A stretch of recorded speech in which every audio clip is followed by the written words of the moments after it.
الحمد للہ الذی ذی العزت والعلا والصلاة والسلام علی سید الانبیاء شمس الضحیٰ بدر الدجا نور الہدا منبع الجود والعطا اما بعد اعوذ باللہ من الشیطان الرجیم بسم اللہ الرحمن الرحیم قل للمؤمنین یغضوا من ابصارہم صدق اللہ العظیم وصدق رسولہ النبی الکریم ونحن علی ذلک لمن الشاہدین والشاکرین والحمد للہ رب العالمین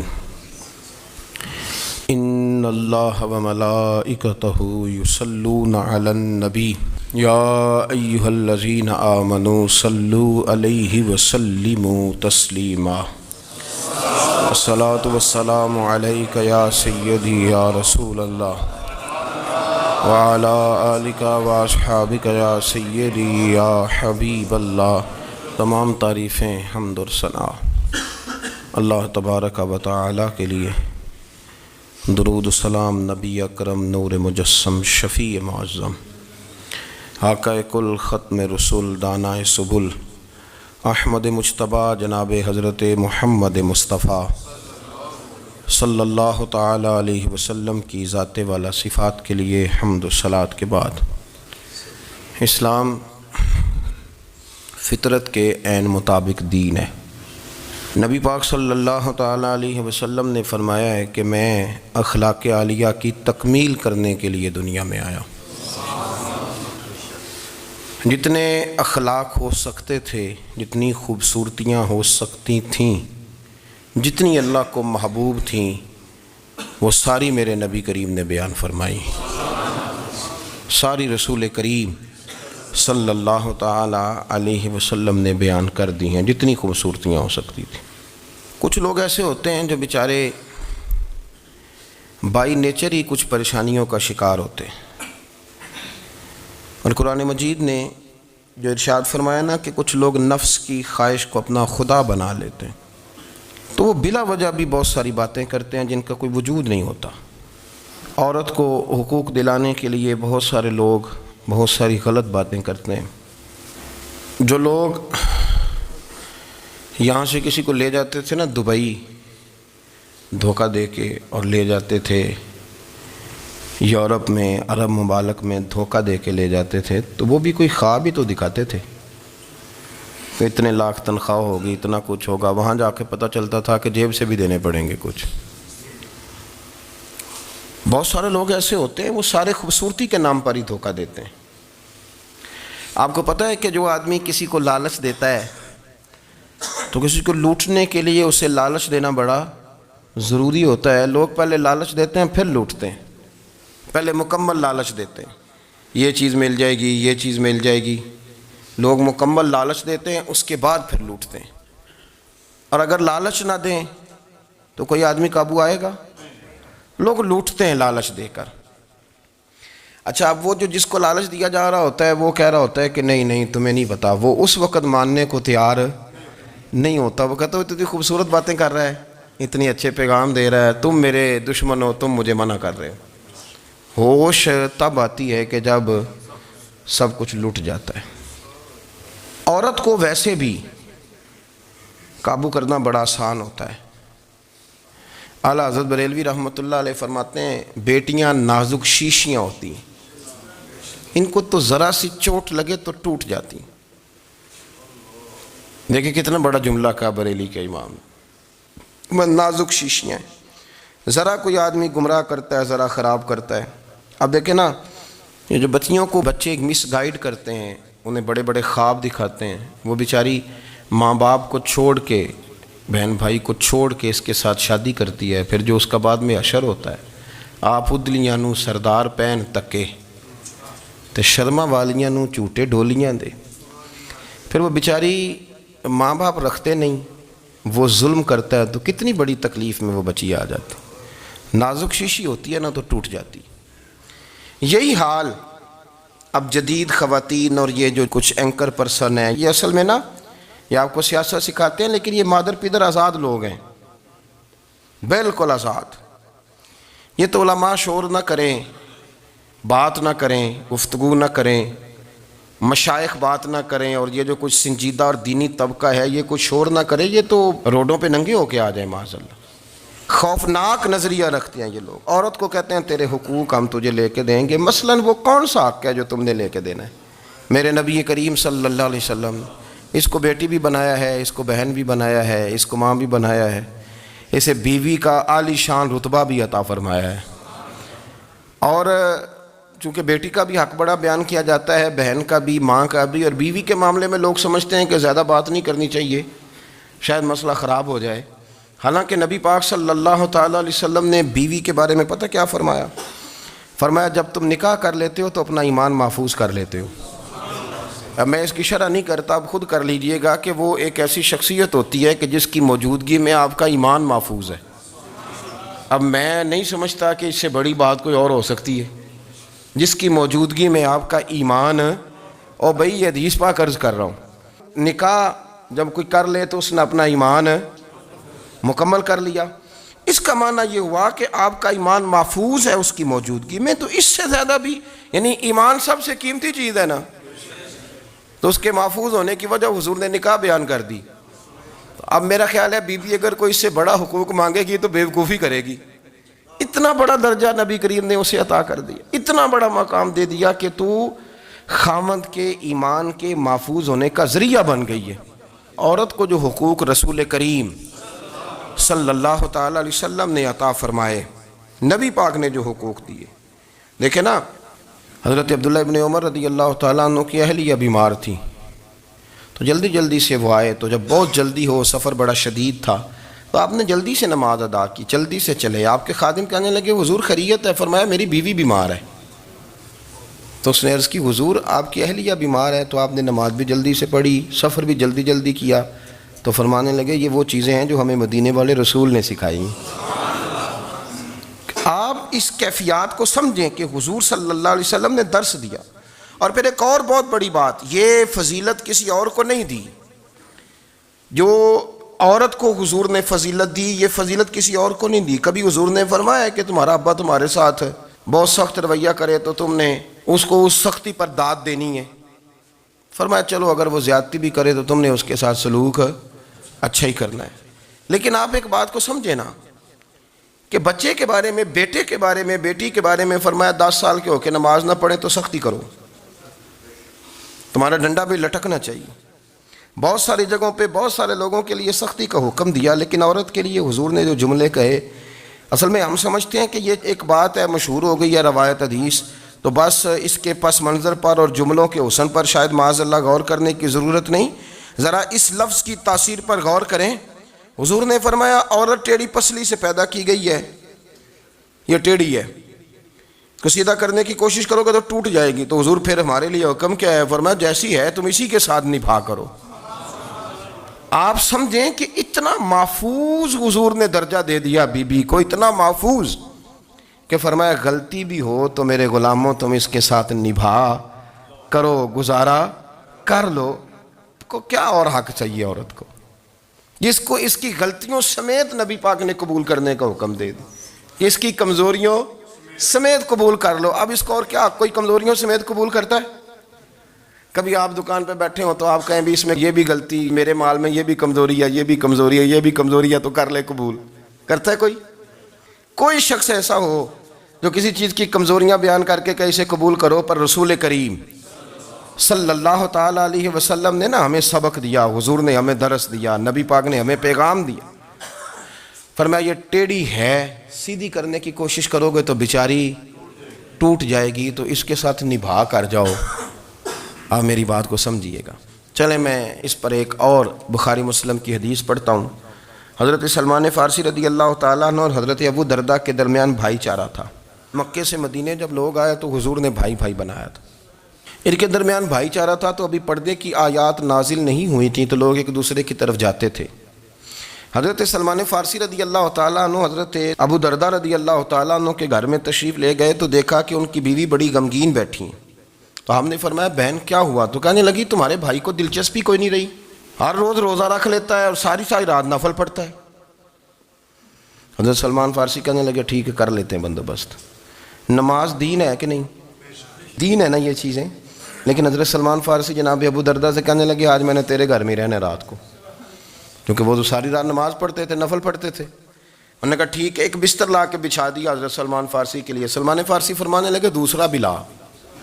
کہا وہ کیا کرنا ہے؟ فرمانے لگے تو نے بھی سونا ہے، میں نے بھی سونا ہے، تو نے بھی سونا ہے. عشاء پڑھیں گے اور پھر دونوں سوئیں گے. کہا میں نے تو نماز پڑھنی ہے. فرمایا تہجد کے وقت اٹھ کے پڑھیں گے، اللہ کے رسول بھی رات آخری حصے میں جا کے نماز پڑھتے ہیں.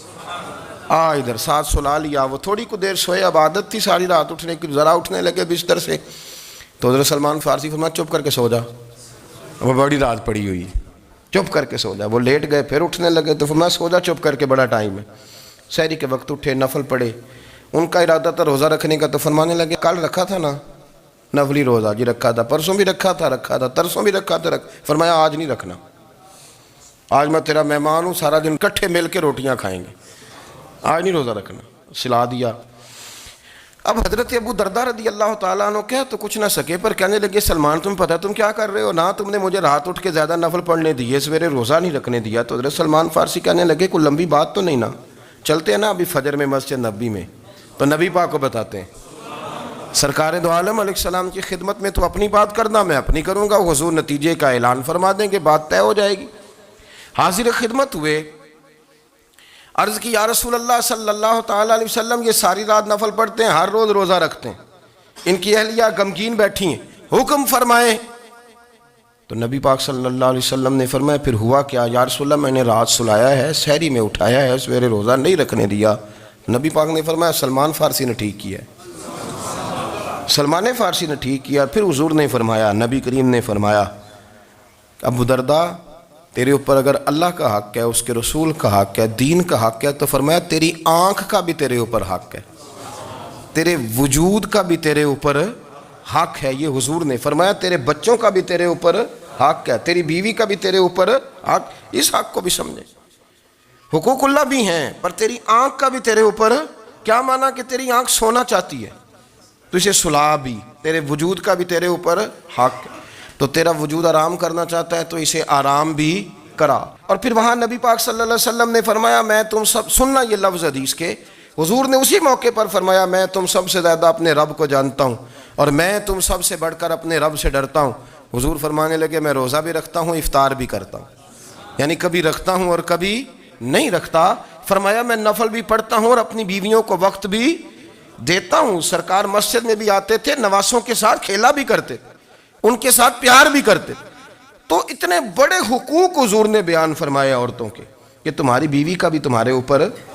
لو ایک حدیث بخاری کی اور یہاں بیان کر دیتا ہوں. ایک شخص نے آ کے عرض کی یا رسول اللہ صلی اللہ تعالیٰ علیہ وسلم جہاد کے لیے تیاری ہو گئی ہے، صفیں بن رہی ہیں، مجاہدین کی تیاری ہے، تو میرا بھی نام لکھ دیا گیا ہے مجاہدوں کی لسٹ میں، لیکن یا رسول اللہ صلی اللہ تعالیٰ علیہ وسلم میری بیوی نے حج کی تیاری کر لی ہے اور میرے دوستوں نے، صحابہ نے میرا نام مجاہدین کی لسٹ میں لکھ دیا، تو میرے لیے کیا حکم ہے؟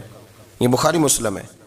تو نبی پاک صلی اللہ تعالیٰ علیہ وسلم نے فرمایا جہاد پہ کوئی اور چلا جائے گا تو بیوی کے ساتھ حج کرنے جا، اسے محرم کی ضرورت ہے، وہ تیرے بغیر کیسے جائے گی؟ مجاہدین کو تو اور مجاہد مل جائے گا، پر تو اپنی بیوی کے ساتھ جانا. نبی پاک صلی اللہ علیہ وسلم نے مرد کو محافظ بنایا ہے، عورت کو مرد کا قیدی نہیں بنایا، بلکہ عورت کو حفاظت عطا کی اور مرد کو اس کا محافظ بنایا. اب بچیاں آزاد ہونا چاہتی ہیں، اور آزادی بھی وہ والی کہ جو بنیادی طور پر آزادی نہیں، فحاشی ہے. میں نے بہت پہلے کہا ہے کہ اسلام بیٹیوں کو قیمتی سمجھتا ہے. جس بندے کے پاس 20 تولے سونا ہو وہ چوک میں لے کے نہیں آتا، وہ قیمتی چیز ہے، اس نے چھپا کے رکھی ہوتی ہے. تو جو نبی پاک صلی اللہ علیہ وسلم کا کلمہ پڑھنے والے بیبیاں، اسلام انہیں قیمتی سمجھتا ہے، کہتا ہے کہ تم قیمتی ہو لہذا گھر کے اندر رہو، تم باہر نہ ہو. لیکن عورتیں ہیں کہ ان کو بلا وجہ لوگ خراب کر دیتے ہیں اور بلا وجہ وہ اس مغالطے کا شکار ہو جاتی ہیں. اب آگے بڑھتے ہیں. قرآن مجید نے سورہ نور کی آیت نمبر 30 میں کہا کہ کل للمؤمنین یغضوا من ابصارہم، فرمایا کہ اے محبوب علیہ السلام مومن مردوں سے کہہ دو کہ اپنی نظریں جھکا کے رکھیں، اپنی نظریں. اور اگلی آیت میں فرمایا وَقُلْ لِلْمُؤْمِنَاتِ يَغْضُضْنَ مِنْ أَبْصَارِهِنَّ، فرمایا کہ اے محبوب مومن عورتوں سے بھی کہہ دو کہ اپنی نظریں جھکا. مرد بھی اپنی نظر جھکا کے رکھے گا عورت کی طرف، لیکن یہ ساری پابندی صرف مرد پر نہیں، عورت بھی غیر محرم کا چہرہ نہیں دیکھے گی، اس پر بھی اسی طرح نظر جھکانے کا حکم ہے جس طرح کہ وہ ہر دکاندار کو بھائی جان کہہ کے گفتگو کرنے کی اس کو بھی اجازت نہیں ہے کہ وہ سمجھے کہ پابندی تو مرد نے کرنی تھی، میں نے تھوڑی کرنی تھی. وہ جس کے پاس جائے، جہاں بھی جائے، ڈاکٹر کے پاس جائے، باہر جائے، تو وہ جس طرح مرضی اس کا دل چاہے وہ بات چیت کرے، اس کی عورت کو بھی اجازت اسلام نہیں دیتا. بنیادی طور پہ اسلام شرم و حیا کا دین ہے، حیا کی بات کرتا ہے. حیا کی جب ہم تعریف کرتے ہیں تو حیا کی تعریف یہ ہے کہ کوئی کبھی چیز دیکھ کے نا تو آپ کی طبیعت میں کراہت محسوس ہو، آپ کوئی غلط جملہ منہ سے نکالتے ہوئے ذرا جھجکیں، آپ کوئی غلط بات کرتے ہوئے تھوڑا بوجھ محسوس کریں. ہمارے ہاں تیزی سے فروغ پایا ہے بے حیائی نے. سنگیوں کی محفلیں، یاروں کی محفلیں، اس میں غلیظ گفتگو ہوتی ہے الا ماشاء اللہ. جن دوستوں کو بڑی پاک صاف گفتگو کرنی چاہیے. دوستی کا رشتہ بڑا مقدس رشتہ ہے، جو یہاں ایک دوسرے سے پیار کریں گے جنت میں بھی اکٹھے داخل کیے جائیں گے. شرط یہ ہے کہ پیار اللہ رسول کی رضا کے لیے ہو، لیکن اس کے اندر اگر آپ کی گفتگو کچی ہو، کمزور ہو، فحاشی والی ہو، عریانی والی ہو.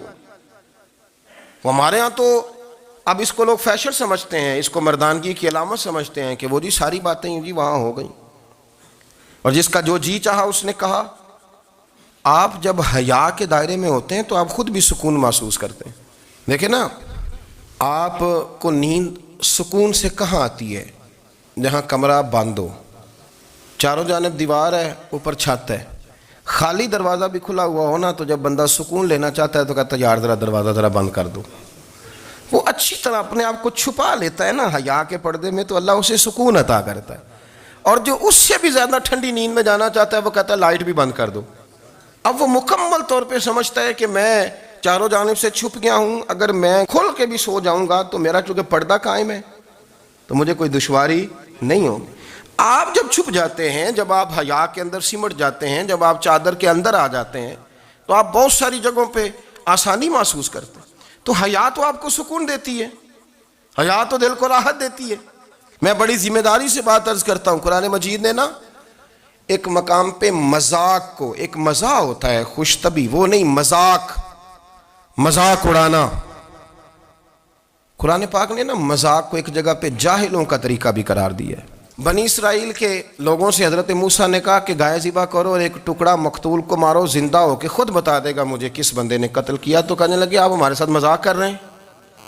تو قرآن مجید کہتا ہے کہ حضرت سیدنا موسیٰ علیہ السلام فرمانے لگے اعوذ باللہ ان اکون من الجاہلین. فرمانے لگے میں اللہ کی پناہ مانگتا ہوں کہ میں جاہلوں میں سے ہو جاؤں. یہ مذاق کرنا تو جاہلوں کا طریقہ ہے.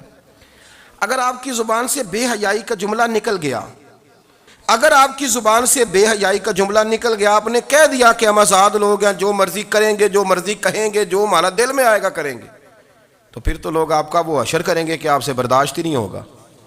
جس کا لوگ مذاق بنا لیتے ہیں اور جو مذاق بن جاتا ہے پھر اسے کوئی جینے دیتا ہے. آپ حیا کی چادر میں چھپیں گے تو بچیں گے. اگر آپ نے اپنا مذاق بنوا لیا یہ کہہ کے کہ میں نے مرضی کرنی ہے، پھر یاد رکھنا چھپنے کو جگہ نہیں ملے گی، پھر تکلیف میں آ جائیں گے، پھر بہت بڑی اذیت کا شکار ہو جائیں. شرم و حیا، عرب کے اندر جو کنواری لڑکیاں تھیں ان میں بڑی حیا ہوتی تھی. الحمدللہ میں بڑے فخر سے کہتا ہوں کہ میرے پنجاب کی، میرے پاکستان کی بیٹیاں بھی 20 دفعہ ان کا ابا کہے تیری شادی کرنی ہے تو وہ آنکھ نہیں اٹھا پاتی آج بھی. یہ تو وہ چند لوگ ہیں جو کہتے ہیں ہم ہائی کلاس ہو گئے، ہمیں نہیں پتا کہ وہ روشن خیال ہو گئے ہیں کہ روغن خیال ہو گئے، پتہ نہیں کدھر چلے گئے. ورنہ ہماری بیٹیاں آج بھی جب ان سے ان کا باپ، ان کی ماں بات کرتی ہے تیری شادی کی تو وہ تو شرم کے ساتھ پچھلے سے پچھلے کمرے میں چھپتی ہیں. یہ اللہ نے فضل کیا ہوا ہے اس ملت پر. تو عرب کی لڑکی بڑی حیا والی ہوتی تھی، اس سے کوئی بات کرنی پڑتی تھی تو 20 دفعہ بات کی جاتی، پھر بھی وہ عورت چھپتی پھرتی تھی. حضرت عائشہ صدیقہ رضی اللہ تعالیٰ عنہ فرمانے لگیں میرے نبی پاک صلی اللہ علیہ وسلم عرب کی کنواری لڑکیوں سے بھی زیادہ حیا کرنے والے. قاضی اعجاز مالکی نے، شیخ عبدالحق محدث دہلوی نے، دیگر بزرگ جو سیرت نگار گزرے انہوں نے لکھا ہے کہ نبی پاک صلی اللہ علیہ وسلم کے اندر 100 مردوں سے زیادہ طاقت تھی. 100 مردوں سے زیادہ طاقت. اب جو بات کہنے لگا ہوں، جو نتیجہ دینے لگا ہوں، اس پر خاص توجہ آپ فرمائیں گے. ذرا فکری طور پر، نظریاتی طور پر ایک چیز کو سمجھیے. ہم سمجھتے ہیں کہ جوان لڑکا ہے جی، جو مرضی کرے، عمر ہے جی. آپ ذرا بات پر غور کیجئے گا کہ حضور صلی اللہ علیہ وسلم میں طاقت 100 مردوں سے زیادہ ہے اور حیا کواری لڑکیوں سے بھی زیادہ ہے. ذرا اس بات کا تقابلی جائزہ کیجئے گا کہ طاقت 100 مرد سے زیادہ ہے لیکن حیا کواری لڑکی سے بھی زیادہ ہے. اس کا معنی یہ ہوا کہ جس ٹہنی کو پھل زیادہ لگ جاتے ہیں وہ جھکا کرتی. تو حیا تو حسن ہے، حیا تو آپ کو پاک صاف کرے گا، حیا تو آپ کو نرالا کرے گا، انوکھا کرے گا. وہ ہمارے ایک دانشور ہے، تو مضمون لکھا، کئی باتیں بڑی پسند آتی ہیں. وہ کہتے ہیں کہ میری اہلیہ، ان کو بھی کسی نے مس گائیڈ کر دیا تھا، حالانکہ اچھی خاتون ہے، کسی نے مس گائیڈ کر دیا. تو وہ بھی سماجی اور ویلفیئر، اور یہ خواتین کو شوق ہوتا ہے بننے کا، تو وہ بھی سماج کے اندر اچھا مقام تلاش کرنے کے موڈ میں آ گئی. تو کہیں ایک دن جانا تھا تو بڑی بن سنور کے میرے ساتھ وہ گاڑی میں بیٹھ گئی. تو میں گاڑی میں، عورتوں کو یہ بھی مسئلہ ہوتا ہے کہ ہماری تعریف کرو، تو کئی دفعہ بعض مردوں بیچاروں کو جھوٹ بولنا پڑتا ہے، تو زبردستی کراتی ہیں نا جی. تو اس میں گنجائش بھی دی ہے شریعت نے گنجائش دی ہے کہ کبھی بیوی کو راضی کرنے کے لیے خلاف واقعہ بات کرنی پڑے تو کر لینی چاہیے. تو وہ کراتی بھی ہیں. 3 موقع پر خلاف واقعہ بات کرنے کی اجازت ہے. واقعہ کے خلاف بھی آپ بات کر سکتے ہیں. جنگ کے موقع پر 2 لوگوں کو صلح کرانے کے لیے اور بیوی کو راضی کرنے کے لیے کر لیں کوئی ایسی بات، بے شک اپنی طبیعت پہ جبر کر کے کر لیں، گنجائش ہے، اجازت ہے. تو وہ کہتے ہیں جب وہ گاڑی میں میرے ساتھ بیٹھی بن سنور کے، تو وہ تقاضا کرنے لگی کہ میں نے بڑے اچھے کپڑے پہنے ہیں پر آپ نے توجہ نہیں کرائی. وہ سیانا بندہ تھا، وہ چاہ رہا تھا کہ میری خاتون سمجھ جائیں. وہ کہتے ہیں مجھے پتہ تھا کہ بیچاری مس گائیڈ ہو گئی ہے، دل کی بڑی اچھی ہے، سیانی ہے، لیکن اس کو کچھ خواتین نے، کچھ لوگوں نے مل کے اس کا ذہن غلط کر دیا ہے کہ سماج میں نکلو، باہر جاؤ، کام کرو، فلاں کرو، اپنی مرضی سے جیو. تو میرے ساتھ گاڑی میں بیٹھی کہیں جانے کے لیے، تو مجھ سے کہنے لگی کہ آپ نے میری طرف توجہ ہی نہیں کی، آپ نے کوئی ذکر ہی نہیں کیا کہ میں کیسی لگ رہی ہوں. تو وہ کہتے ہیں میں نے اسے کہا کہ اگر تو ناراض نہ ہو تو پھر میں صحیح والی تعریف کر دوں. تو اس نے کہا کہ آپ کر دیں. تو کہتے ہیں میں نے درد سے اور خلوص سے اپنی بیوی سے کہا، خلوص کے ساتھ. میں نے کہا میں تو روز گھر ہوتا ہوں، روز شام کو گھر ہوتا ہوں. اگر تو میرے لیے تیار ہوتی تو میں تیری تعریف کرتا، لیکن آج تو باہر جانے کے لیے تیار ہوئی، تو پھر ان سے تعریف کی امید رکھ جن کے لیے تو نے تیاری کی ہے. میرے لیے تیاری کرتی تو میں تو ہر شام تیرے پاس ہوتا ہوں. کہتے وہ میرے لفظوں میں درد تھا تو وہ بھی رو پڑی. اور کہنے لگی آپ گاڑی روک دیں، مجھے باہر جا کے کسی کو راضی نہیں کرنا، میں نے اسے راضی کرنا ہے جس کو رب کریم نے میرا شوہر بنایا ہے اور میرے لیے منتخب کیا ہے میرے ماں باپ کو. میں واپس لوٹتی ہوں. یہ ایک پہلو ہے سلگتا ہوا، اس کو سمجھا جائے. رسول کریم صلی اللہ علیہ وسلم عرب کی کواری لڑکیوں سے زیادہ حیا والے تھے. کواری لڑکیوں سے زیادہ حضور حیا فرمایا کرتے تھے.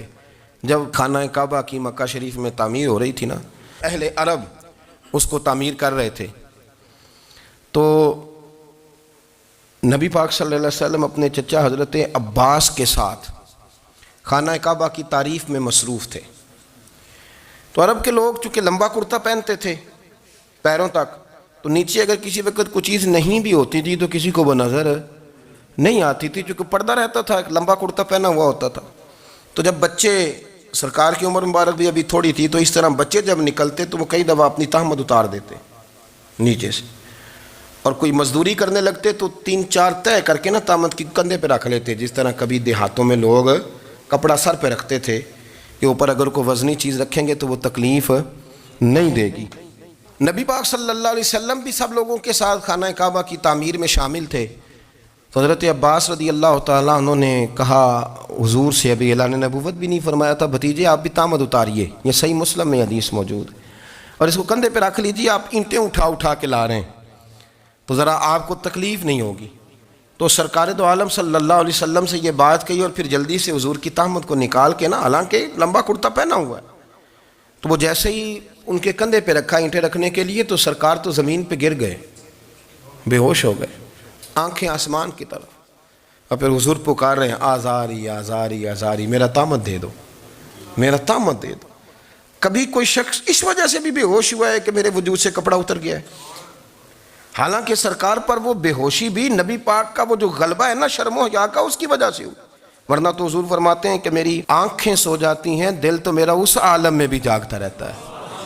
تو سرکار زمین پہ تشریف لے آئے، آنکھیں میرا تامت دے دو، میرا تامت دے دو. تو جلدی سے انہوں نے تامت دیا تو حضور نے باندھ لیا. پھر طبیعت مبارک میں تسلی ہوئی. یعنی ہم اس رسول کے غلام ہیں کہ جن کے تو وجود سے کپڑا اتر جائے تو حضور برداشت نہیں کرتے، قبول نہیں فرماتے، تکلیف شروع ہو جاتی. لیکن یہاں نوجوان ہیں اور بڑا قد کاٹ ہے اور بڑے بڑے سمجھدار لوگ ہیں، گرمی آتی ہیں تو شارٹ کپڑے پہن کے گھومتے ہیں. ان کو خیال نہیں کہ یہ وہ والا لباس ہے جو باہر تو کیا گھر میں اماں کے سامنے نہیں پہننا چاہیے، بہنوں اور بیٹیوں کے سامنے نہیں پہننا چاہیے. آپ کی گفتگو میں شرم و حیا ہو، آپ کے لب و لہجے کے اندر حسن ہو. آپ کو پتہ ہے نبی پاک صلی اللہ علیہ وسلم نے فرمایا میری امت میں سب سے زیادہ حیا کرنے والے عثمان غنی ہیں. عثمان غنی سب سے زیادہ حیا کرنے والے. آپ فرمایا کرتے تھے جب سے حضور کا چہرہ دیکھا ہے میں نے کبھی اپنی شرمگاہ بھی نہیں دیکھی، میں نے آنکھوں کا وضو نہیں توڑا، اور جب سے حضور کے دست مبارک میں نے بیعت کے لیے سیدھا ہاتھ بڑھایا تو پھر سیدھا ہاتھ میں نے کبھی گندگی کو نہیں لگایا. حیا تھی. آپ باتھ روم کے اندر بھی غسل فرماتے تھے تو کپڑوں سمیت کرتے تھے. کسی نے کہا حضرت جی واش روم کے اندر کیوں نہیں کپڑے اتارتے؟ آپ فرمانے لگے باہر بندوں سے حیا کرتا ہوں، اندر جاتا ہوں تو رب سے حیا آنی شروع ہو جاتی، وہ تو دیکھ رہا ہے نا. تو میں جو بات آپ کی خدمت میں عرض کرنا چاہتا ہوں اس کو آپ سمجھیے گا میرے عزیز، کہ شرم والا مزاج، گفتگو بھی شرم والی، آنکھیں بھی شرم والی، لباس بھی شرم والا، دوستی یاری بھی شرم والی، بہت ساری ایسی باتیں. دیکھیں نا آپ ذرا، میں نے کہا کہ باتوں کو سن کے گزر نہ جایا کریں، اس کی گہرائی پر غور کریں. حضور علم کا سمندر ہے، سرکار سے زیادہ علم دنیا میں کسی کے پاس موجود نہیں ہے، اور صحابہ کو موقع ملا ہوا ہے اس سمندر سے فیض لینے کا. لیکن ان کی حالت یہ ہے کہ حضرت علی المرتضیٰ فرماتے ہیں 14 دن گزر جاتے.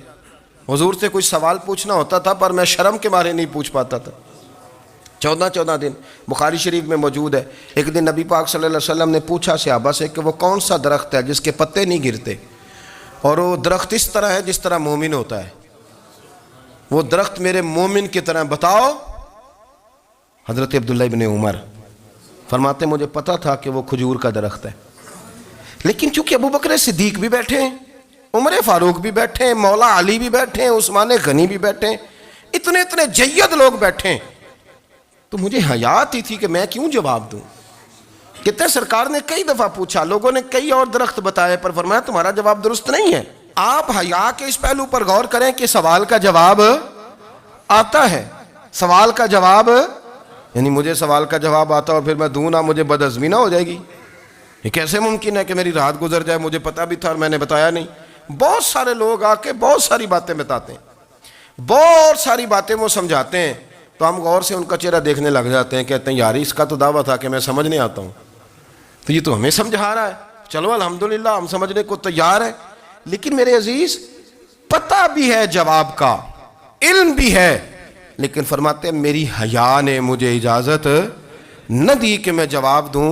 آپ فرماتے ہیں پھر حضور سے صحابہ نے عرض کی کہ یا رسول اللہ آپ ہی بتا دیں وہ درخت کون سا ہے. تو حضور نے فرمایا بھائی وہ کھجور کا درخت ہے. تو آپ فرماتے ہیں میں دل میں کہہ رہا تھا کہ الحمدللہ میرا جواب درست ہے، حالانکہ میں نے جواب دیا ہی نہیں. تو لفظوں میں حیا، جملوں میں حیا، آنکھوں میں حیا، اٹھنے میں حیا، بیٹھنے میں حیا، چلنے میں حیا ایک خوبصورت حسن ہے. اور نبی پاک صلی اللہ علیہ وسلم نے فرمایا جب تو بے حیا ہو جائے نا پھر تو آزاد ہے، پھر تو جو مرضی کا، پھر تو جو. اس لیے بزرگ جب کسی کو بے حیا کہتے تھے نا، اللہ اکبر، اور جب کسی کو کہتے تھے نا یہ بے حیا ہے تو لوگ سمجھتے تھے کہ ہلکی سی بات کر دی ہے، لیکن ان کا معنی یہ ہوتا تھا کہ بس بھائی اب اس کے ساتھ کوئی کلام کرنے کی ضرورت ہے، اس کو اب اصلاح کی ضرورت نہیں، یہ بے حیا ہے. کیا معنی؟ کہ اب یہ جو اس کے دل میں آئے گا وہ کرے گا، جو اس کی طبیعت چاہے گی وہ کرے گا، اب یہ کسی پہلو بھی قابو آنے کو تیار بے حیا ہو گیا. بے حیائی بہت بڑا عیب ہے. اور جو لوگ کہتے ہیں کہ ہمیں بالکل آزادی ہونی چاہیے، ہمارا اپنا جسم ہے تو ہماری اپنی مرضی چلے گی. ایک وزیر صاحب ہیں، پتہ نہیں میں ان کو جانتا تو نہیں، انہوں نے سینٹ میں تقریر کی ہے، میں نے ان کی بات سنی ہے. اس نے کہا نہیں بھائی جسم رب کا ہے تو مرضی بھی تو رب کریم کی چلے گی، اور مرضی بھی اللہ کی۔ یہ مجھے تھوڑا سا مسئلہ ہے جسم پر، کبھی کبھی مجھے کثرت سفر سے الرجی ہو جاتی ہے۔ میرے ساتھ لوگ نا دل سے پیار کرتے ہیں، شاید ہی کوئی اچھا ڈاکٹر ہو جس تک میرے سنگی مجھے لے کے نہ گئے ہوں، پر جسم اللہ کا ہے نا، مرضی بھی جب وہ چاہے گا صحت دے گا۔ کیوں کچے کاموں میں لوگ پڑ گئے، کیوں غلط لوگ سوچ میں پڑ جاتے ہیں؟ یہ اسی کا ہے، اور جب وہ چاہے گا، آپ اس بات کو اچھے طریقے سے سمجھ لیں کہ جو اپنی مرضی چوکوں چوراہوں میں کر رہے ہوتے ہیں نا، جو مرضی گاندمند، وہ جانور ہوتے ہیں، وہ جانور ہوتے ہیں جو نہ چونک دیکھتے ہیں نہ گلی دیکھتے ہیں، نہ انہیں پتہ ہوتا ہے کہ جگہ کون سی ہے۔ وہ انسان، میں نے کہہ دیا جو میں نے کہنا تھا، میں نے کہہ دیا، وہ جانور ہوتے ہیں۔ اور جو کچھ انسان ہوتے ہیں نا، ان کے اندر کچھ نہ کچھ پھر شرم حیا بھی ہوتی ہے۔ وہ چوکوں چوراہوں میں وہ حرکتیں اور وہ کام نہیں کرتے جو جانور کرتے ہیں۔ ان کے لیے بڑے پردے ہوتے ہیں، ان کے لیے بڑی باتیں ہوتی ہے، ان کے لیے بڑا کچھ ہوتا ہے۔ جو بالکل آزاد ہو جائے، کوئی پتہ نہ ہو کس وقت کیا کہنا ہے کیا کرنا ہے، تو پھر وہ دائرہ انسانیت سے خارج ہو جاتا ہے۔ ہم آپ کو کیا دعوت دیں؟ آپ تو وہ باتیں کر رہے ہیں جو اسلام کا انسانیت کے حق میں بھی ٹھیک نہیں۔ آپ تو وہ والی باتیں کر رہے ہیں جن کا انسانیت بھی تقاضا نہیں کرتی کہ یہ باتیں ہونی چاہیے۔ لیکن ایک بات، میں تو جذباتی نہیں ہوتا، میں بڑے غور سے چیزوں کو دیکھتا ہوں، سنتا ہوں، اور نہ میں ان موسمی مینڈکوں کی۔ وہ مجھے عاتق صاحب کہنے لگے جی بڑے بڑے مولوی ایک بندے کے ساتھ بیٹھے ہوئے ہوتے تھے اور وہ روزے میں بڑے بڑے درس دیتا تھا، تو وہ بھی فلانی حرکتیں کر رہا ہے۔ تو میں نے کہا ہم نے تو پرانا کہا تھا کہ موسمی مینڈک ہے، تو پرانے کہہ رہے ہیں کہ اداکار ہے، تو وہ جہاں کاسٹ کریں گے وہاں وہ اداکاری کرے گا۔ آپ کسی مذہبی جگہ کر لیں تو وہاں کر لے گا، کہیں اور جگہ کریں گے تو ہم تو پرانا کہہ رہے ہیں۔ تو کسی کو کبھی سمجھ آتی ہے تو کسی کو کبھی اور جگہ جا کے سمجھ آتی ہے۔ ہم ان لوگوں سے پریشان نہیں ہوتے، کیوں؟ سن لیں، کوئی مایوسی نہیں، ان کے اندر جتنا زور ہے وہ لگائیں۔ یہ ملک بنا ہے رسول اللہ کے نام پہ، یہ اللہ نے تحفہ دیا ہے امت مسلمہ کو، یہ نبی پاک کے نام پہ بنا ہے، تو یہاں جھنڈا بھی وہی والا بلند ہونا ہے جو مدینے والے رسول کا جھنڈا ہے، اور یہاں وہی کام چلے گا جو نبی پاک نے بیان فرمایا۔ تو اس طرح کئی لوگ آتے ہیں، وہ شور شار کرتے ہیں، چلے جاتے ہیں۔ اتنے نہ پریشان ہوا کریں، بہت سارے لوگ تو بیچارے اس قابل بھی نہیں ہے کہ ان کا نام لیا جائے۔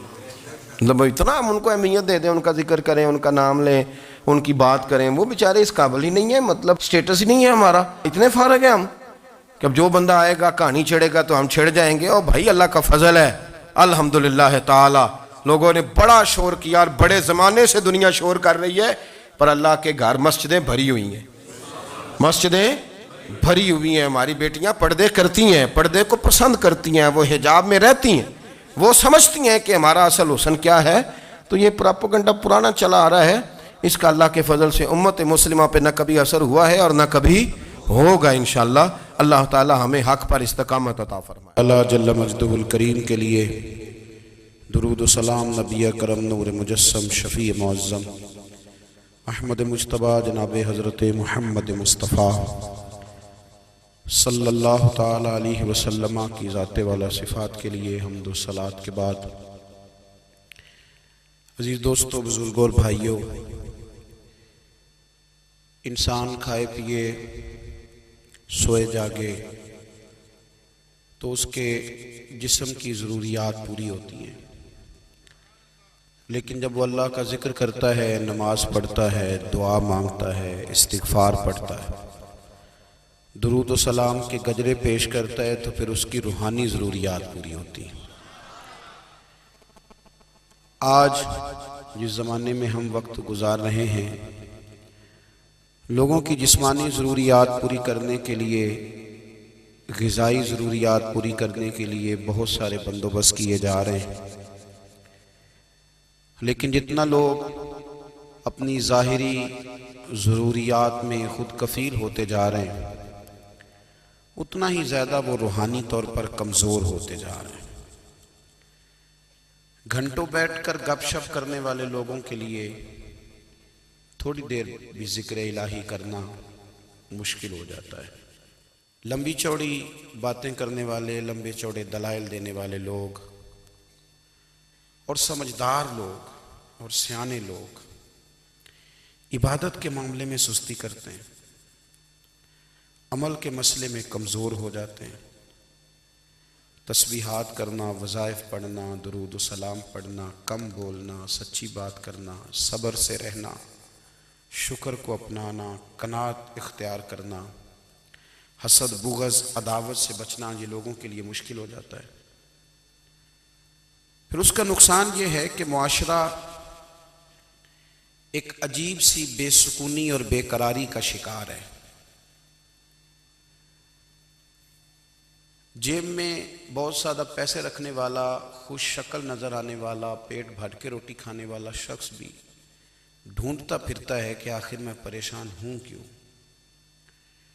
آپ انسانیت کی تاریخ پڑھیں گے تو آپ کو معلوم ہوگا کہ انسان نے کبھی پتھر کی پوجا کی، کبھی معاذ اللہ چاند سورج کی، درختوں کی، بتوں کی پوجا کی۔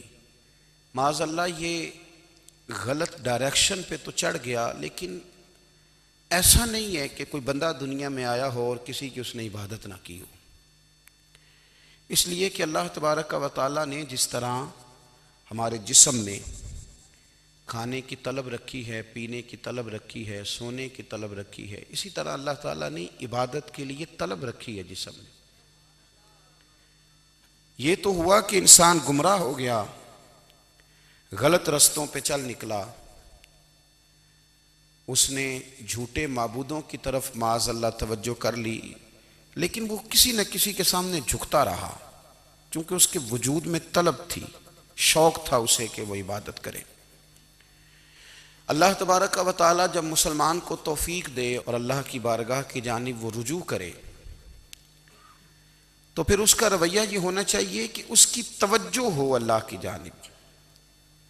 ہمارے ہاں تسبیحات پڑھ لی جاتی ہیں اگر کبھی موقع ملے، لیکن وہ خاص انہماک، وہ خاص شوق، وہ خاص ذوق اللہ تبارک و تعالیٰ کی عبادت کا، ایک ہوتا ہے نماز پڑھنا، ایک ہوتا ہے اہتمام کے ساتھ نماز پڑھنا، یعنی ذرا وقت پہ اٹھنا، ذرا صحیح کر کے وضو کرنا، ذرا شوق سے مصلی بچھانا۔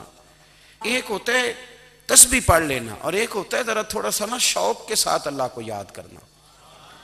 آپ کبھی جو میں نے آیہ کریمہ پڑھی اس کی آپ شان نزول دیکھیں، نبی کریم صلی اللہ تعالیٰ علیہ وسلم کے نا کچھ صحابہ اللہ کی محبت کے شوق میں حضور کی بارگاہ میں حاضر ہوئے، اور انہوں نے آ کے عرض پتہ کیا کیا، عرض کرنے لگے یا رسول اللہ صلی اللہ تعالیٰ علیہ وسلم سالوں بیت گئے ہیں سجدے کرتے ہوئے، حضور سالوں بیت گئے ہیں تسبیح پڑھتے ہوئے، سالوں بیت گئے کہتے ہوئے کہ سبحان اللہ وہ پاک ہے، ہمیں سالوں بیت گئے یہ کہتے ہوئے کہ اللہ اکبر وہی سب سے بڑا ہے، سالوں بیت گئے کہتے ہوئے کہ الحمدللہ ساری تعریفیں اللہ کے لیے، سالوں بیت گئے اس کی تسبیح کرتے، تحلیل کرتے، تکبیر کہتے۔ حضور اب نہ ہمارا اپنے رب سے ملنے کو جی چاہتا ہے، کبھی اے حقیقت منتظر نظر آنا لباس مجاز میں، لاکھوں سجدے تڑپ رہے ہیں میری جبین نیاز میں، اور اقبال کہنے لگے کہ تیرے عشق کی انتہا چاہتا ہوں، تو میری سادگی دیکھ کیا چاہتا ہوں، میرا ذرا سا تو دل ہے مگر شوق اتنا، میں وہی لن ترانی سنا چاہتا ہوں۔ میرا بھی دل کرتا ہے کہ اللہ میں تجھے کہوں میں تجھے دیکھنا چاہتا ہوں، جس طرح حضرت موسیٰ کلیم علیہ السلام نے کہا تھا، اور تو مجھے کہے کہ لن ترانی تو نہیں دیکھ سکتا، ذرا سا تو دل ہے مگر شوق اتنا، میں بھی وہی لن ترانی سنا چاہتا ہوں۔ پھر کہنے لگے بھری بزم میں راز کی بات کہہ دی، بڑا بے ادب ہوں سزا چاہتا ہوں۔ دیکھو سب لوگوں کے بیچ ہی میں نے یہ کہہ دیا۔ میرے عزیز صحابہ نا شوق میں، کتنے سارے لوگ ہیں آپ، کتنی ماشاءاللہ بڑی تعداد میں آپ آئیں، ہم بھی کبھی اس شوق میں گئے ہیں کہ ہمارے رب کو دیکھنے کو دل چاہتا ہے، ہمارا جی چاہے وہ کبھی ہمیں ملے، ہم کبھی اس کی زیارت کریں، اس کی بارگاہ کرم میں ہم حاضر ہوں۔ صحابہ نے عرض کیا یا رسول اللہ صلی اللہ تعالی وسلم ہمارا رب کہاں ہے؟ ہمارا نا اپنے رب کو دیکھنے کو جی چاہتا ہے۔ جب صحابہ نے یہ عرض کیا تو اللہ نے قرآن مجید نازل کیا، فرمایا وَإِذَا سَأَلَكَ عِبَادِي أَنِّي فَإِنِّي قَرِيب، محبوب جب میرے بندے آپ کی بارگاہ میں آ کے میرے بارے میں پوچھے نا تو ان سے کہہ دینا میں ان کے قریب ہی ہوں، قریب ہی ہوں۔ دلیل کیا ہے؟ بھائی اذا دان، یہ جب بھی مجھ سے دعا مانگیں گے میں ان کی دعاؤں کو قبول فرماؤں گا، میں ان کے قریب ہوں، میں ان کے قریب ہوں۔ یہ جب بھی دعا مانگیں گے نا میں قبول کروں گا، میں ان کے قریب ہوں۔ اللہ تبارک و تعالیٰ کے بندے اللہ سے محبت کرتے، رب کی بارگاہ میں جھکتے، اس کو اپنے دکھ سناتے، اس کے پیارے محبوب صلی اللہ تعالیٰ علیہ وسلم کا وسیلہ لے کے اس کے حضور حاضر ہو جاتے، پیشانیاں سجدوں سے روشن ہوتی۔ ہم نا ہر چیز کے لیے وقت نکالتے ہیں، ہر چیز کے لیے، لیکن عبادت کے لیے وقت نہیں نکالتے۔ ہر شے آباد ہے، ہر شے، ہماری فیس بک بھی آباد ہے، واٹس ایپ بھی آباد ہے، ہمارے ٹویٹر بھی آباد ہیں، ہماری ہر چیز آباد ہے۔ سب سے کم آباد ہمارا مصلی رہ گیا ہے، سب سے کم۔ وہ لوگ اب ڈھونڈنے سے ملتے ہیں جن کی بغل میں مصلی ہوتا تھا۔ میرے بھائی آپ کتنا کو دنیا کے پیچھے بھاگو گے تھکا دے گی، کتنا دولت کے پیچھے بھاگو گے تھکا دے گی۔ آپ جب اپنی زندگی میں جمع تفریق کرو گے نا تو مرتے وقت احساس ہوگا کہ سارا کچھ تو لوگوں کے لیے کیا، اپنے لیے تو کر ہی کچھ نہیں سکے۔ اور ہم عبادت کے معاملے میں بہانے بازی بھی کرتے ہیں۔ ہم کہتے ہیں اوہو رزق کمانا بھی تو عبادت ہی ہے نا، تو میں حلال روزی کے لیے جا رہا ہوں، یہ بھی تو عبادت ہے نا۔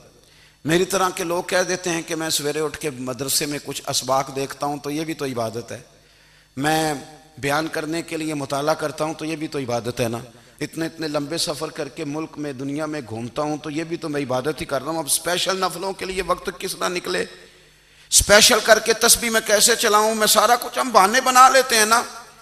میرا سوال یہ ہے کہ یہ ساری باتیں صحابہ کو، نبی کریم کو، دیگر لوگوں کو بھی تو پتہ تھی نا، لیکن آپ غور تو کریں 23 سال حضور کو وقت ملا، مختصر وقت ظاہراً تبلیغ کرنے کے لیے، پوری دنیا میں دین بھی پھیلانا ہے۔ گھر میں 11 ازواج ہے، 4 بیٹیاں ہیں، ان کی اولادیں، سارے کام کاج بھی دیکھنے ہیں۔ لیکن سیدہ طیبہ طاہرہ حضرت عائشہ صدیقہ رضی اللہ تعالیٰ عنہ فرماتی ہیں سارا دن تبلیغ کرتے، ہر غلام کے دکھ سنتے، گھر میں آتے تو اپنے گھر والوں کا خیال کرتے، کام میں ہمارا ہاتھ بٹاتے۔ قربان جاؤں، کہتی ہیں زمانہ سارا سو جاتا لیکن آمنہ کے لال مصلی بچھا لیتے۔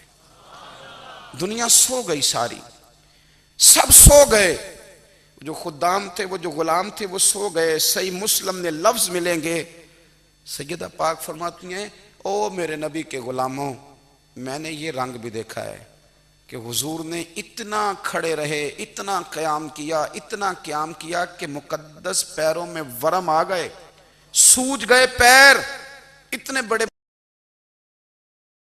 دل پہ ہاتھ رکھ کے نہیں بتا سکتا کہ میرے کبھی نماز میں پیر سوج گئے ہوں، کوئی نہیں بتا سکتا۔ بچوں کی روٹی کماتے تھک گئے بات الگ ہے، ہم سیر کرنے گئے تو تھک گئے بات الگ ہے، لیکن عبادت میں یہ بھی تو مسلم شریف ہے نا، یہ بھی تو دین ہے نا، یہ بھی تو حضور کی سنت ہے، یہ بھی تو وہ چیز ہے جو کریم کی آنکھوں کی ٹھنڈک ہے۔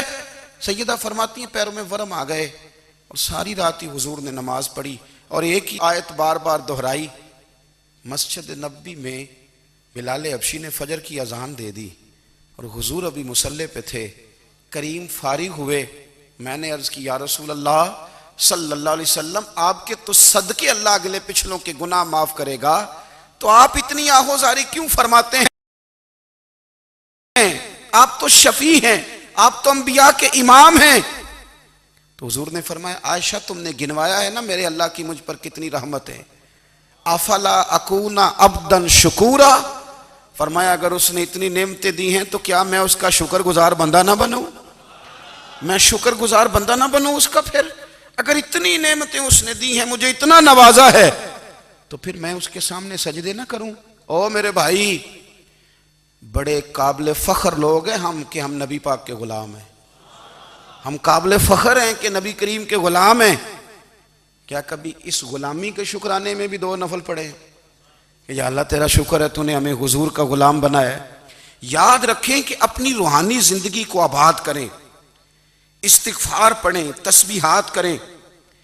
حضرت عبداللہ ابن عمر رضی اللہ تعالیٰ عنہ حضرت عمر کے صاحبزادے ہیں، مکہ مکرمہ میں ان کی قبر ہے۔ میں نے جب انہیں پڑھا تو مجھے ان سے بڑا پیار ہو گیا، لیکن آپ کو پتہ ہے وہاں جا کے کسی شخص کا مزار تلاش کرنا یا پوچھنا ایک مشکل کام ہوتا ہے۔ تو ایک دفعہ میں مکہ شریف میں حاضر تھا، تو ایک گاڑی والا ڈرائیور مجھے کہنے لگا کہ مولانا میں آپ کو جانتا ہوں، مجھے آپ سے محبت ہے، ایک بات بتاؤں آپ کو۔ میں نے کہا بتاؤ۔ کہنے لگے حضرت عبداللہ ابن عمر کی قبر دیکھنی ہے۔ میں نے کہا یہ تو نہیں کہہ رہا، یہ کسی نے بندوبست کرایا ہے، یہ اللہ نے تیرے دل میں بات ڈالی ہے، یہ ہو گیا، تو لے چل مجھے۔ حضرت عبداللہ ابن عمر کو نبی پاک نے فرمایا تھا راجل صالح، یہ نیک بندہ ہے، یہ متقی آدمی۔ حضرت عبداللہ ابن عمر رضی اللہ تعالیٰ عنہ سیدنا فاروق اعظم رضی اللہ تعالیٰ عنہ کے صاحبزادے ہیں، اور ان کی ہمشیرہ سیدہ حفصہ رضی اللہ تعالیٰ عنہ حضور کی زوجہ محترمہ ہیں۔ ایک دن اپنی ہمشیرہ سے کہنے لگے کہ نبی کریم صلی اللہ تعالیٰ علیہ وسلم گھر میں آئے نا، اور اگر حضور غم امت میں پریشان نہ ہوں، طبیعت کو حشاش بشاش دیکھو، تو ذرا پوچھنا تو صحیح حضور کا میرے بارے میں کیا خیال ہے، پوچھنا تو صحیح کہ کریم کی بارگاہ میں میرا کیا مقام ہے، میرے بارے میں حضور کیا فرماتے ہیں۔ اب بہن کو کام بتائے، اور بتائے بھی بھائی، اور پھر بہن وہ کام نہ کرے، یہ تاریخ میں ہوتا نہیں۔ حضرت عمر فاروق رضی اللہ تعالیٰ عنہ کی صاحبزادی ام المومنین رضی اللہ تعالیٰ عنہ فرماتی ہیں کہ میں تو بس منتظر تھی۔ انہوں نے تو کہا تھا نا کہ اگر تم حشاش بشاش دیکھو تو بات کرنا، لیکن حضور تشریف لائے، میری باری تھی، میرے گھر تشریف لائے، کھانا پیش کیا تو فوراً میں نے عرض کی حضور ایک بات پوچھنی تھی۔ تو حضور نے فرمایا پوچھئے۔ میں نے عرض کی حضور میرے بھائی عبداللہ ابن عمر کے بارے میں آپ کا کیا خیال ہے؟ نوجوانوں میری بات پہ غور کرنا، میرے بھائی کے بارے میں آپ کا کیا خیال ہے؟ تو نبی کریم صلی اللہ تعالیٰ علیہ وآلہ وسلم نے میری طرف دیکھا، اور پھر حضور زیر لب تھوڑا مسکرائے، اور بریلی کے امام کہتے ہیں کہ حضور مسکرا دیتے تھے نا تو جو بڑا دکھی ہوتا تھا وہ بھی ہنس پڑتا تھا۔ اب سوال پیدا ہوتا تھا کہ پھر تو اس مسکراہٹ کے لیے انتظار کرنا پڑتا ہوگا کئی مہینے کہ حضور مسکرائیں تو رونے والے ہنسیں، تو اعلیٰ حضرت فرماتے نہیں، انتظار نہیں کرنا پڑتا، یہ مسکراتے رہنا تو حضور کی عادت ہے۔ جس کی تسکین سے روتے ہوئے ہنس پڑے، اس تبسم کی عادت پہ لاکھوں سلام۔ یعنی یہ تو عادت ہے حضور کی مسکراتے رہنا، اس کے لیے انتظار نہیں کرنا پڑتا۔ بھائیو آپ خیال رکھیں گے، غور کریں گے، حضرت عبداللہ ابن عمر رضی اللہ تعالیٰ عنہ کے بارے میں پوچھا تو سیدہ فرماتی ہیں کہ نبی کریم صلی اللہ تعالیٰ علیہ وسلم نہ زیر لب مسکرائے اور فرمایا حفصہ تیرا بھائی ہے تو اچھا، لیکن میں نے سنا ہے کہ عشاء کی نماز پڑھتا ہے تو فجر تک سویا ہی رہتا ہے۔ او نوجوانوں، 10 بجے تک سونے کی بات نہیں ہوئی، 9 بجے تک سونے کی بات نہیں ہوئی، 11 بجے اٹھنے کی بات نہیں۔ حضور فرمانے لگے میں نے سنا ہے کہ عشاء کی نماز پڑھ کے سو جاتا ہے اور فجر تک سویا ہی رہتا ہے، اسے چاہیے کہ تہجد کے وقت اٹھا کرے، اللہ کی بارگاہ میں حاضر ہوا کرے، آہوزاری کرے، سجدے کرے، عبادت کرے، اٹھتا ہے اور فجر میں جا کے اٹھتا ہے۔ حضرت جناب حفصہ رضی اللہ تعالیٰ عنہ کہتی ہے میں نے جناب عبداللہ ابن عمر کو پیغام دیا اور میں نے کہا میرے جوان بھائی سن، نبی پاک نے فرمایا ہے تو اچھا پر تہجد میں نہیں اٹھتا، نفل نہیں پڑھتا۔ او میری ملت کے جوانوں، مزہ نہیں آ جاتا جب ساری دنیا سوئی ہو، ساری دنیا، اور بستر بھی گرم ہو اور نیند بھی پورا غلبہ کر رہی ہو، اور اچانک گھنٹی بجے دماغ میں، آنکھ کھلے، گھڑی پہ نظر پڑے، 3:30 4 بجے کا پیغام گھڑی بتائے، اور کوئی چڑھتی جوانی والا اٹھ کے وضو کرے، اور جب وہ مصلی کھول کے بچھائے تو مدینے والے محبوب کہتے ہیں کہ ہر نماز پہ رب ثواب دیتا ہے، اور جو اٹھ کے تہجد کی نماز پڑھے اسے دیکھ کے تو رب مسکراتا ہے، جو اس کی شان کے لائق ہے، جو اس کی شان کے لائق، وہ مسکراتا ہے، خوش ہوتا ہے کہ میرا بندہ تہجد میں اٹھ گیا، وہ مسکراتا ہے۔ کاش ہماری صبحیں کبھی اپنے مالک کے نام ہو جائیں، کاش کہ صبح حضرت ابو الحسن رحمۃ اللہ تعالیٰ علیہ حضرت معاذ ابن جبل رضی اللہ تعالیٰ عنہ کے پاس بیٹھا کرتے تھے. فرماتے ہیں ان سے جو پیار بڑھا تو پھر میرا مصلی سے بھی بڑھ گیا. تابعی ہیں. فرماتے ہیں صحابی رسول سے محبت ہوئی تو ذکر سے بھی ہو گئی, پھر درود شریف سے بھی ہو گئی. محبت ان سے بڑھی تو پھر اللہ نے مسجد کا پیار بھی بڑھا دیا. آپ فرماتے ہیں کہ میری ہر وقت بھی یہ چاہتی تھی کہ بس اللہ اللہ کروں, بس اللہ اللہ کروں, بس نہ میں ذرا تھوڑی جان چھڑاؤں لوگوں سے, کوئی 10 منٹ ملے تو میں کچھ 4 نفل پڑھ لوں, میں تھوڑا سا نہ بچوں لوگوں سے, اور مجھے تسبیح ملے تو میں نہ کچھ 400-500 دفعہ استغفار پڑھوں, سبحان اللہ, الحمدللہ, اللہ اکبر, لا حول ولا قوت الا باللہ, میں نہ تسبیحات پڑھوں. فرماتے ہیں کہ بچے تھے گھر میں 6-7, غربت تھی, کام ملتا کوئی نہیں تھا, اور میں کام چور نہیں تھا, کام ڈھونڈتا تھا, پر اللہ کی قدرت کے کام نہیں ملتا تھا. فرماتے ہیں کہ میں نے ایک دن اپنی اہلیہ سے کہا کہ آج میں پھر جاتا ہوں کام ڈھونڈنے. تو میری بیوی بڑی فرما بردار تھی, پر اس دن نہ غربت کے ہاتھوں تنگ آ کے کہنے لگی, آج نانا کوئی تو چیز لے کے آیا.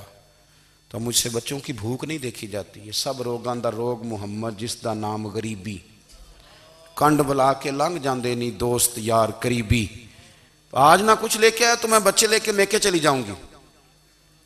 شیخ فرماتے ہیں کہ میں بڑا پریشان گھر سے نکلا, پر میں نے صبح سے لے کے زور تک کام ڈھونڈا, کام ملا کوئی نہیں. تو میرے دل میں خیال آیا, چلو کام نہیں ملتا تو اللہ اللہ تو کرے نا, چلو بندوں کی مزدوری نہیں ملتی تو رب کریم کی عبادت ہی کرتے ہیں.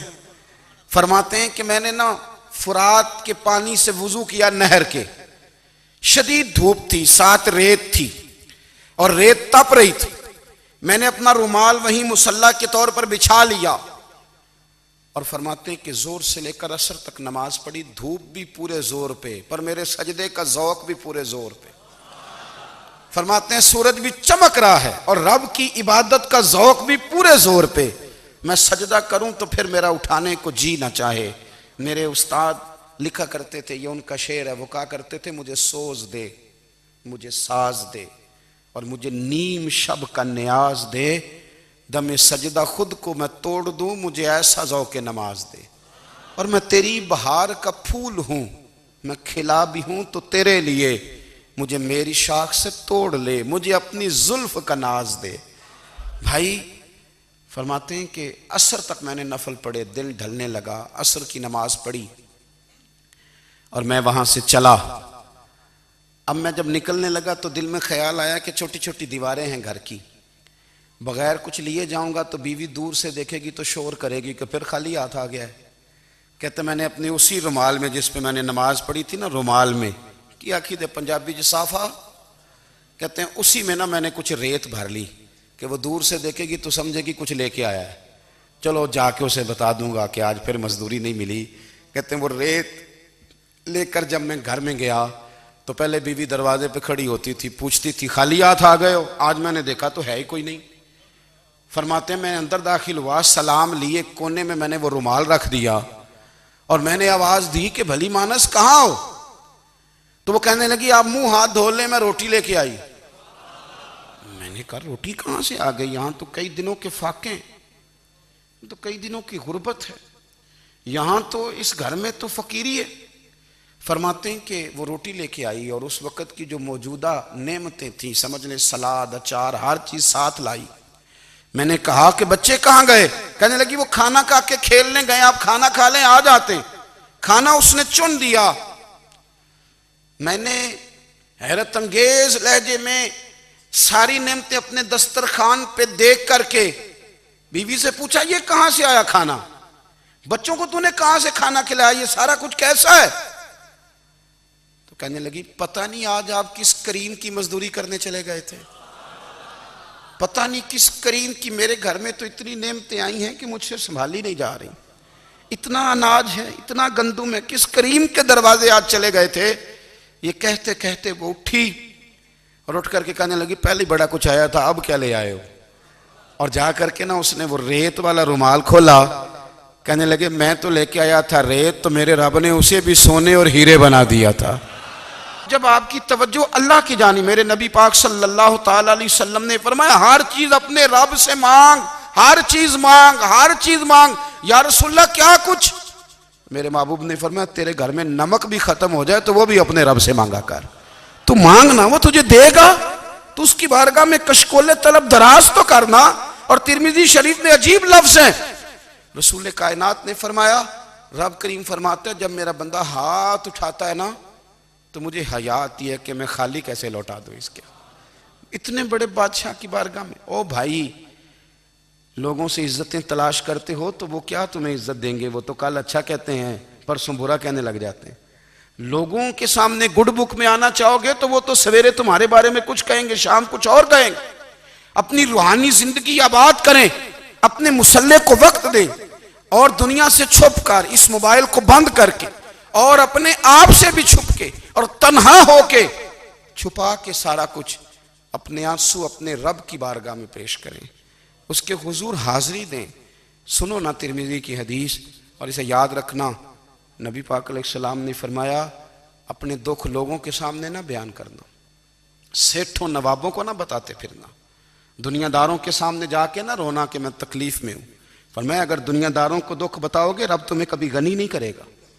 اور لوگ ہیں کہ الٹا مذاق اڑائیں گے. آپ کی جس سے بڑی پکی یاری ہے نا, پکی, وہ تب تک پکی ہے جب تک آپ نے 50,000 مانگا نہیں. اور جس وقت آپ نے کہہ دیا کہ میں مجبور ہوں میری مدد کر, تو پھر ختم ہو گئی دوستی. لوگوں کی تعلقات آپ کے ساتھ تب تک ہیں جب تک آپ ان سے کوئی ضرورت وابستہ نہیں کرتے. کریم محبوب فرمانے لگے بندوں کے سامنے دکھ نہ بیان کرنا, اللہ تجھے کبھی غنی نہیں کرے گا. تو اپنے دکھ اپنے رب کو بتا, تو دعائیں مانگ, تو اس کی بارگاہ میں حاضر ہو, تو اس کے حضور عرض کر. فرمایا اپنے دکھ اپنے رب کو بتا, وہ جلدی کرے یا دیر سے کرے تجھے ساری دنیا سے بے نیاز کر دے گا, تجھے کسی کا محتاج نہیں رہنے دے گا. اپنے مسلح کو, اپنی دعاؤں. ایک بزرگ فرماتے ہیں میں نے دعا مانگنے کا طریقہ اپنی بیوی سے سیکھا. دعا مانگنے کا طریقہ اپنی, سیکھنے والے تو اپنے بچوں سے بھی سیکھ لیتے ہیں, سیکھنے والے تو ہر ایک سے سیکھتے ہیں.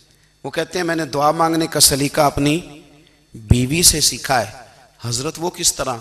فرمانے لگے میری بیوی نے نا مجھے کوئی کام بتایا, کچھ پیسوں کی ضرورت کے لیے کہا, تو میں نے اسے کہا کہ بھئی ابھی میرے پاس نہیں ہے, کچھ دنوں میں آتے ہیں تو میں دے دوں گا. عورتوں کی عادت ہوتی ہے وہ بار بار یاد کراتی ہیں. 2-4 دنوں کے بعد پھر اس نے کہا حضرت وہ میں نے کہا تھا کچھ پیسے, میں نے اسے کہا کہ ابھی میرے پاس نہیں ہے, کچھ دنوں میں ملتے ہیں تو میں تمہیں دے دوں گا. اس نے کچھ دنوں کے بعد پھر کہا حضور وہ میں نے کچھ پیسے کہے تھے. فرماتے میں نے ڈانٹ دیا, میں نے کہا کہ کیا تو روز مجھے شرمندہ کرتی ہے, کہا نا میرے پاس نہیں ہے, ہوں گے تو دے دوں گا, تو روز یاد کراتی ہے. فرماتے ہیں اس نے پہلے تو میری ڈانٹ کو سہا, پھر میرے سخت جملوں نے اس کی آنکھوں میں آنسو پیدا کر دیے, پھر اس نے اپنے آنچل میں اپنے اس دکھ کو سمیٹا, اور پھر اس نے ایک جملہ کہا تو میں رو پڑا, اور مجھے اپنے رب سے مانگنے کا طریقہ آ گیا. مجھے کہنے لگی حضرت جی آپ نے ڈانٹ دیا, میں نے سہ لیا, پر آپ ہی میرے شوہر ہیں, بتائیں نا آپ سے نہ کہوں تو میں کس سے جا کے کہوں.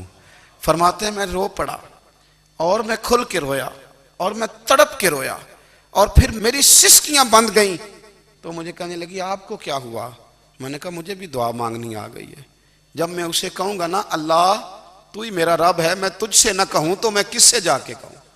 میں کیوں کسی بندے سے سوال کروں, میں کیوں کسی دنیا دار سے کہوں؟ میں تیرے بندوں کا, نیک بندوں کا وسیلہ لے کے, تیرے محبوب کی غلامی لے کے تیری بارگاہ میں آیا, تجھ سے نہ مانگوں تو کس سے مانگوں؟ سمجھ آ گئی ہے جب میں اس رنگ میں مانگوں گا تو پھر رب میرے اوپر بڑا ہی فضل فرمائے گا, وہ میرے اوپر بڑی رحمت کرے گا, وہ میرے لیے آسانیاں کرے. عزیز دوستو ہم اس طرح کرنے لگ گئے ہیں کہ ہم نے نا اپنے تعلقات پر اعتماد کرنا شروع کر دیا ہے. میرے تعلقات بہت ہیں. ہم نے اپنی دولت پر اعتماد کرنا شروع کر دیا ہے, میرے پاس دولت بہت ہے. ہم نے اپنے علم پر, اپنی شہرت پر اعتماد کرنا شروع کر دیا ہے کہ میرے پاس فلاں چیز بہت ہے. یاد رکھنا جب بے نیاز اپنی صفت بے نیازی دکھاتا ہے تو بڑی بڑی دولتوں والے مجبور نظر آتے ہیں. بھائیو جب انسان کا رشتہ اپنے مالک کے ساتھ ہوتا ہے پھر تو غم بھی کچھ نہیں کہتے, پریشانیاں بھی کچھ نہیں کہتی, پھر تو زندگی صبر والی, پھر تو زندگی توکل والی, پھر تو زندگی بھروسے والی.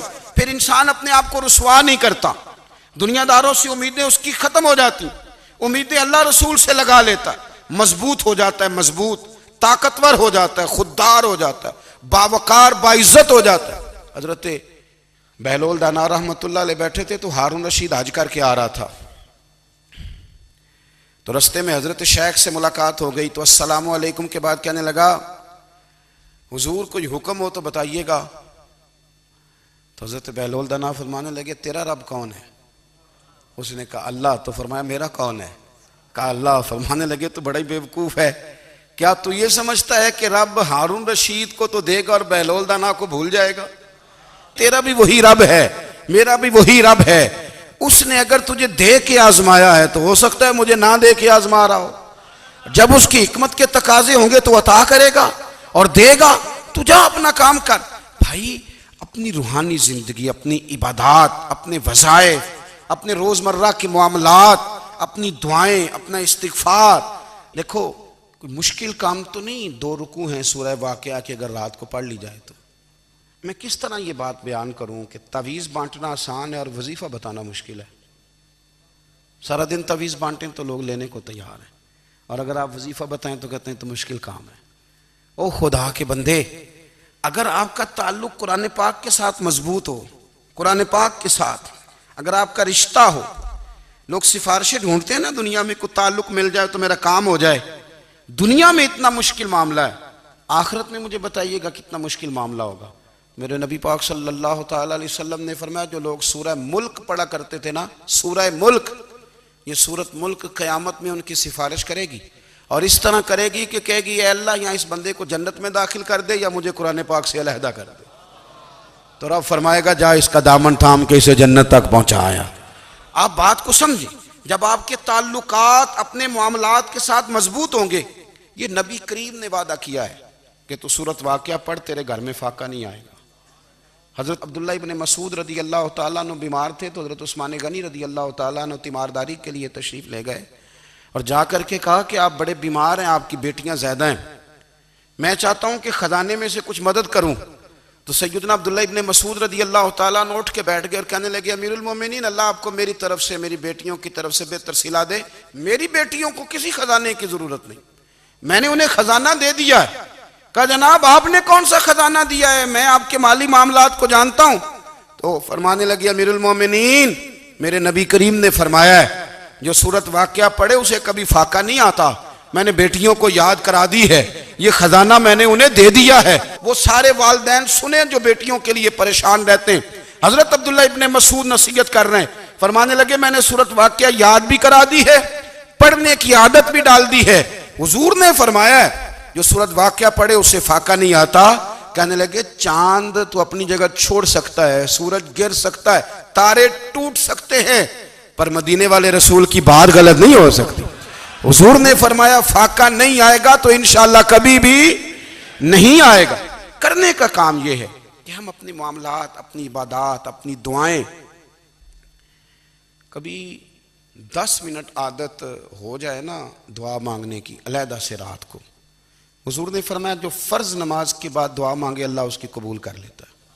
نبی پاک صلی اللہ تعالی علیہ وسلم نے فرمایا اللہ مسافر کی دعا قبول فرماتا ہے۔ حضور نے فرمایا اللہ مظلوم کی دعا قبول فرماتا ہے۔ حضور نے فرمایا بیمار سے دعا کراؤ اللہ اس کی دعا قبول فرماتا ہے۔ میرے نبی پاک نے فرمایا ماں باپ جب بھی اولاد کے لیے ہاتھ اٹھائیں، ویسے تے بلے شاہ تو آسمانی اڈدیاں ہی پھڑ دیں، جڑا گھر بیٹھا انہوں بڑھیا ہی نہیں۔ حضور فرمانے لگے ماں باپ جب بھی اولاد کے لیے دعا فرمائیں اللہ ان کی دعا کو قبول کرتا ہے۔ آپ اپنا تعلق بنائیں، دعا کے ساتھ، عبادت کے ساتھ، مصلی کے ساتھ رشتہ بنائیں، استغفار پڑھیں۔ صلاح الدین ایوبی صلیبی جنگوں میں تھے، رات کو مسجد اقصی میں نماز پڑھی تو پریشان تھے، ایک بزرگ سے ملاقات ہوئی تو وہ کہنے لگے کہ آپ بڑے پریشان ہیں۔ کہنے لگے حضور پریشان اس لیے ہوں کہ پہلے ہی مسلمان کمزور ہے، اب میں نے سنا ہے دشمن کا ایک بحری بیڑا وہ جنگی سامان سے بھرا ہوا آ رہا ہے، تو اب ان کے پاس اور تلواریں اور نیزے آ جائیں گے، مسلمانوں کے پاس پہلے ہی وسائل کی کمی ہے، پریشان ہوں کس طرح کر کے مقابلہ کریں گے۔ یہ بات کہتے ہی صلاح الدین ایوبی نے بزرگوں سے کہا حضور آپ بھی دعا کرنا، دعا کی بڑی طاقت ہے۔ میرے نبی پاک نے فرمایا دعا مومن کا ہتھیار ہے، دعا مومن کا، دعا مومن کا، حضور نے فرمایا تقدیر کو سوائے دعا کے کوئی چیز نہیں بدل سکتی۔ دعا مومن کا ہتھیار ہے، یہ کافر کے پاس کوئی نہیں، یہ ہتھیار ہے مومن کا۔ اللہ کرے آپ کو سمجھ آئے، پھر سنیں، کئی بار کہہ چکا ہوں، یہ ہتھیار ہے۔ کافر کے مقابلے میں جو تیرے پاس سب سے بڑا ہتھیار ہے وہ دعا ہے۔ دعائیں کرانی چھوڑ دی، کرنی چھوڑ دی، لینی چھوڑ دی۔ حضرت سیدنا انس بن مالک رضی اللہ تعالیٰ عنہ فرمایا کرتے تھے، میں نے وہ رنگ دیکھا ہے جب حضور دعا مانگتے تھے اور حضور کی مقدس آنکھوں میں آنسو بھی ساتھ ہی بہا کرتے تھے، میں نے وہ انداز دیکھا ہے۔ تو صلاح الدین ایوبی بزرگ سے کہنے لگے آپ بھی دعا کیجیے، اور خود رونے لگے اور سر سجدے میں رکھ کے رونے لگے، اور عشاء سے لے کر فجر تک روئے، خوب روئے۔ صبح وہ بزرگ آئے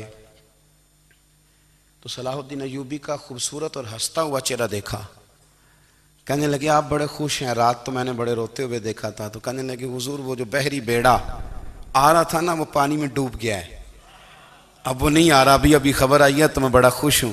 بزرگ کہنے لگے اٹھ سینے سے لگ اور سن ایک بات، وہ بحری بیڑا پانی میں نہیں ڈوبا، وہ تیرے آنسوؤں میں ڈوب گیا ہے۔ وہ جو تو رات رویا ہے نا رب کریم کی بارگاہ میں، تو وہ ڈوب گیا ہے۔ بھائی اپنا مصلی کا، عبادت کا، وظائف کا، اللہ اللہ کا سلسلہ اس کو مضبوط کرے، اپنی دعاؤں کے تعلق کو مضبوط کرے۔ دعائیں بڑے انقلاب برپا کر دیتی ہیں۔ ہم تھوڑے تھوڑے نا جب سے خشک ہوئے ہیں نا، خشک، اور میری تو جماعت ہی صوفیاء کی جماعت تھی، ہم تو داتا علی اجمیری کی جماعت سے، ہم تو خواجہ اجمیری کی جماعت سے، ہم تو شیخ احمد فاروق سرہندی کی جماعت سے، ہم تو صوفیاء کی جماعت۔ ہماری جماعت نے بھی وہ تعلق جو ہمارے بزرگوں نے بنایا تھا۔ بزرگ اللہ کے قریب کیسے جاتا ہے؟ تو ہمارے یہاں نا بہت سارے لوگ کہتے ہیں جی نظر ہو گئی تو کام ہو گیا۔ بھائی جو بخاری مسلم میں طریقہ ہے نا اللہ کا قرب پانے کا، وہ تو نفل ہے۔ نبی کریم علیہ السلام نے فرمایا بندہ نفلوں کے ذریعے رب کے قریب جاتا ہے، اور اتنا قریب جاتا ہے کہ پھر اللہ اس کی زبان بن جاتا ہے، اللہ اس کی آنکھیں بن جاتا ہے، کان بن جاتا ہے، ہاتھ اور پیر بن جاتا ہے۔ تو یہ تو عبادت ہے، یہ تو اللہ کی بارگاہ کی حاضری ہے جو آپ کو اللہ کے قریب کرے گی۔ تو اپنے نماز کو اہمیت دے کے ادا کریں، نمازیں موبائل بند کر کے ادا کریں۔ لیکن نا کچھ لوگ کہتے ہیں مجھے ٹائم نہیں ملتا نماز کا، تو میں کہتا ہوں یہ آپ نے بڑی جرت کی بات کی ہے۔ مجھے کو میرا پیر بھائی کہہ دینا میرے پاس ٹائم نہیں ہے آپ کو ملنے کا، تو میں کہتا ہوں آج کے بعد آنا ہی نہ۔ تو کیا سمجھتا ہے، تو بہت بڑا آدمی ہے، تیرے پاس ٹائم نہیں ہے اور ہمیں ملنے کا ٹائم، موج کر۔ تو آپ نے اللہ رسول کو کہہ دیا ٹائم نہیں۔ اور عجیب فلسفہ ہے نا، کہا جائے نماز پڑھنے آؤ تو کہتے ہیں کپڑے ٹھیک نہیں، اور کہا جائے کہ آؤ ذرا دعوت پہ چلیں تو کہتے ہیں ایک منٹ ٹھہر میں کپڑے بدل کے آیا۔ نماز کے لیے کہا تو کہتے ہیں ٹھیک نہیں، دعوت کے لیے کہا تو کہتا میں ذرا تیاری کر لوں، یوں جانا مناسب نہیں۔ یہ معاملہ ٹھیک نہیں۔ رب تو فرماتا ہے کہ جب تو مسجد میں آ تو زینت اختیار کر کے آ، خوب ذوق سے دعا مانگیں، خوب شوق سے نماز پڑھیں، خوب استغفار کا مزاج بنائیں۔ آپ لوگوں کے بیچ رہ کے سوکھ حاصل کرنا چاہتے ہیں، لیکن آپ کو پتہ ہے کئی مہینے غار حرا میں رہنا بھی مدینے والے محبوب کا طریقہ ہے۔ ہر سال اعتکاف بیٹھنا الگ سے، یہ بھی حضور کا طریقہ ہے۔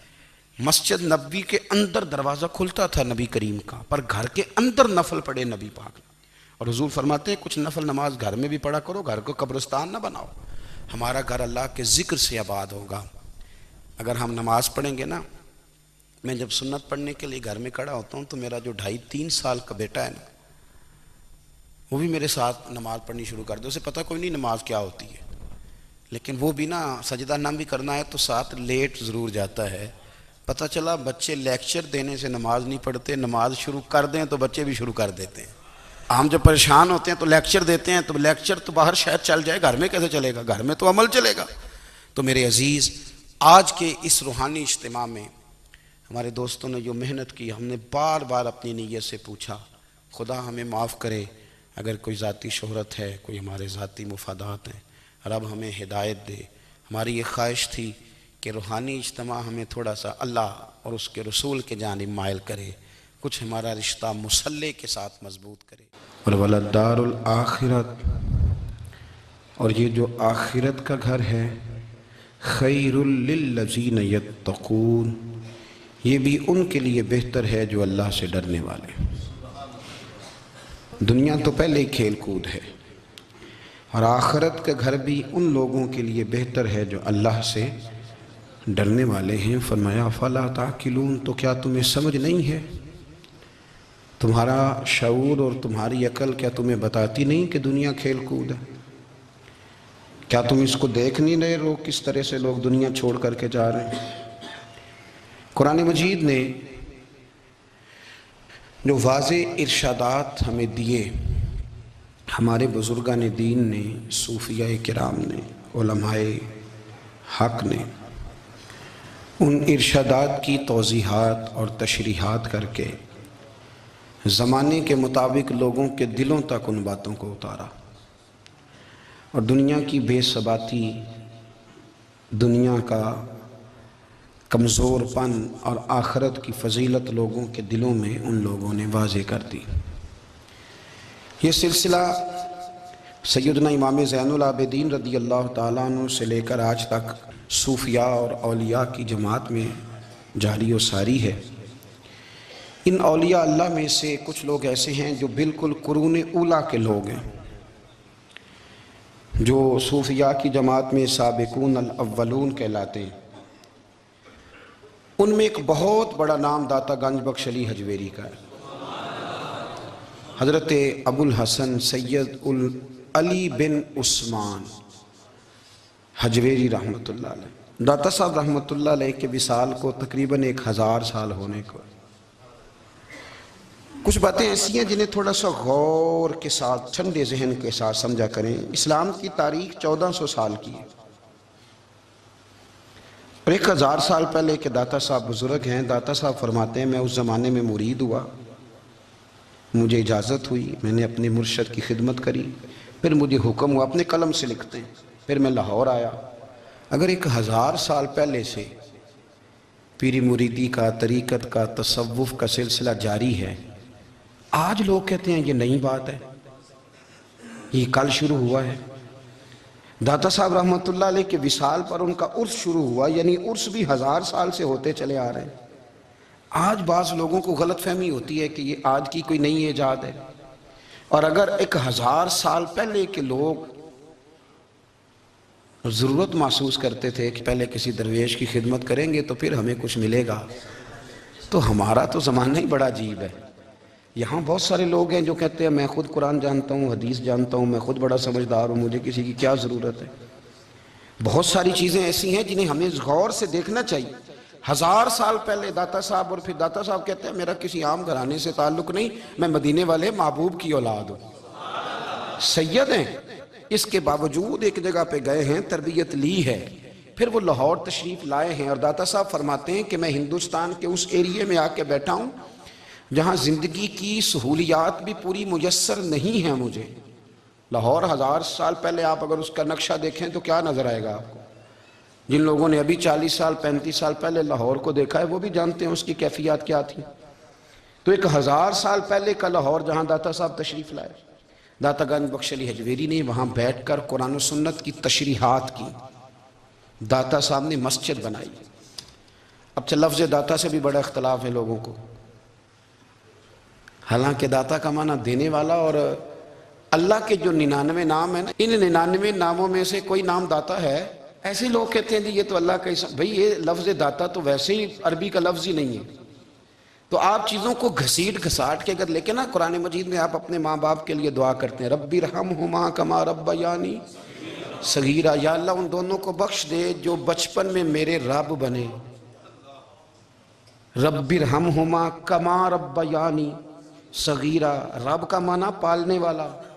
تو قرآن مجید نے تو ماں باپ کو رب کہہ دیا تو شرک ہو گیا۔ وہاں اللہ رب اور معنوں میں ہے، ماں باپ رب اور معنوں میں ہے۔ یہاں معنی پالنے والے کا ہے۔ ماں باپ اولاد کو پالتے ہیں نا، اصل پالنے والا کون ہے؟ اللہ۔ تو اب کسی نے کہا کہ ابا آپ نے مجھے پالا ہے، تو کافر ہوا کہ مسلمان ہوا؟ چھوٹی چھوٹی باتوں میں لوگ تقسیم کرتے ہیں اہل اسلام کی، یہ درست نہیں ہے۔ قرآن مجید نے حکم دیا کہ ان کے لیے دعا کرو ان لفظوں کے ساتھ۔ تو داتا کا معنی ان کا لقب ہے، یہ معروف لقب ہے ان کا، اس کا معنی دینے والا۔ تو بھئی اگر آپ مجھ سے کوئی 2-3 مسئلے سن لیتے ہیں، میں آپ کو دے دیتا ہوں تو شرک نہیں ہوتا۔ میرا استاد اگر مجھے 2-4 باتیں سکھاتا ہے تو شرک، نہیں ہوتا. آپ کے اور میرے بزرگ والدین ہمیں کو 2-4 ہزار دیں, ہم ان سے مانگ لیں تو شرک, تو یہ اتنی زیادہ وہ معاملہ نہیں ہے. آپ اس کو سمجھیں. لوگ الجھاؤ پیدا کرتے ہیں, اس الجھاؤ سے بچنا چاہیے. ہم سے بندہ مسلمان تو ہوتا کوئی نہیں, لیکن ہر جمعے کو 2-4 لاکھ کو کافر ضرور کر دیتے ہیں. جانے کب مار دے کوئی مجھے کافر کر کے, شہر کا شہر مسلمان بنا بیٹھا ہے. تو اتنا سستا نہ کریں اس چیز کو, چیزوں کو سمجھیں اور غور کریں. تو داتا صاحب رحمۃ اللہ علیہ نے قرآن و سنت کی تشریحات کی. اب ایک بات میں کہنے لگا ہوں, داتا صاحب رحمۃ اللہ علیہ, بابا فرید صاحب رحمۃ اللہ علیہ, حضرت شیخ عبد القادر جیلانی غوث پاک رضی اللہ تعالیٰ عنہ, یہ وہ بزرگ نہیں ہیں کہ جن کی تاریخ دفن ہے, جن کا کوئی پتہ نہیں کہاں سے آئے, کہاں گئے, کیا تھے, کیا کرتے تھے. یہ وہ اس طرح کے لوگ نہیں ہیں. ان لوگوں کا کلام اصل صورت میں آج بھی دنیا میں موجود ہے. بابا فرید کی تحریریں موجود ہیں, حضرت غوث پاک کی کتابیں موجود ہیں, داتا گنج بخش علی حجویری کی کشف المحجوب شاید دنیا کی ہر زبان میں ملتی ہے. اب میں جو بات کہنے لگا ہوں اس پر غور کرنا. اگر کشف المحجوب آپ پڑھیں نا ساری, تو سب سے پہلے وہاں ملنگوں کا داخلہ بند ہوگا. کوئی ملنگا آپ کو نظر نہیں آئے گا, چونکہ داتا صاحب کی تعلیمات بالکل اس کے برعکس ہیں. فوری طور پر وہاں عورتوں کا داخلہ بند ہوگا, چونکہ داتا صاحب کی تعلیمات اس کے بالکل برعکس ہیں. میلے ٹھیلے یہ ساری چیزیں وہاں بند ہوں گی. یہ کوئی کہیں نہیں داتا صاحب نے کہا کہ پنڈی سے پیدل آنا بڑے بڑے جھنڈے اٹھا کے اور میرے مزار پہ حاضری دینا. داتا صاحب اس کے مخالف ہیں, اس لیے کہ وہ کوئی ایسی چیز تو نہیں کہ وہ دفن ہے. داتا علی حجویری کی تعلیمات تو لکھی ہوئی ہیں, کتاب موجود ہے, اور ہر چیز کا انہوں نے بیان کر دیا اس کے اندر. علم سے شروع ہوئے ہیں وہ, علم, عمل, فقر. داتا صاحب نے تو کھانے کے آداب بھی بیان کیے ہیں. داتا صاحب نے چلنے کے آداب لکھے ہیں کشف المحجوب کے اندر. داتا صاحب نے بولنے کا شریعت میں کیا طریقہ وہ بھی بیان فرمایا. داتا صاحب نے تو کوئی ایسی چیز نہیں ہے جو آپ کہیں کہ باہر سے لے کے جانی پڑے. مسئلہ تو یہ ہے کہ یہ جو کچھ ہو رہا ہے, ایک آدمی ان کی قبر سے پھول اٹھاتا ہے اور وہ کسی کے گلے میں ڈالتا ہے تو اس کا بھی اسے 400-500 روپیہ نذرانہ چاہیے. یہ کہاں لکھا ہے داتا صاحب نے؟ کس کتاب کا حصہ ہے؟ ان کے مزار کو آپ جس مرضی چیز سے غسل دیں, اور داتا صاحب نے نہیں کہا تھا کہ سندل لے کے آنا تو میری قبر کو غسل دینا. انہوں نے کہیں نہیں کہا. کیوں زیادتی کرتے ہیں مشائخ کے ساتھ؟ میرے اعلیٰ حضرت فاضل بریلوی رضی اللہ تعالیٰ عنہ سے کسی نے پوچھا تھا, ہم بڑی لوگوں کی باتیں سنتے ہیں, مزارات پہ لوگ جاتے تھے تو نفع ہوتا تھا, اب کیا بات ہوئی؟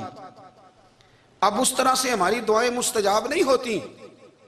تو اعلیٰ حضرت فرمانے لگے, تم بزرگوں کے مزاروں پہ غیر شرعی کام کرتے ہو, اللہ والے تم سے ناراض ہو گئے. وہ تو تم سے ناراض ہیں, وہ تمہاری سفارش کریں گے اللہ کی بارگاہ میں, وہ تو ناراض ہیں تم سے. تم وہاں جا کے جو کچھ کرتے ہو وہ ان کو راضی کرنے والا ہے کہ ناراض کرنے والا؟ تو داتا صاحب نے تعلیم, سب سے پہلے آپ نے اسبات علم کا باب باندھا ہے, اور آیت یہ لکھی ہے پہلے, انما یخشی اللہ من عبادہ العلماء. آپ فرماتے ہیں علم ہوگا تو بندہ اللہ سے ڈرے گا. اور بڑی یہ سخت بات ہے, پر داتا صاحب نے لکھی ہے, میری مجبوری ہے, تعلیمات داتا گنج بخش موضوع ہے, یہ بات کرنی پڑے گی.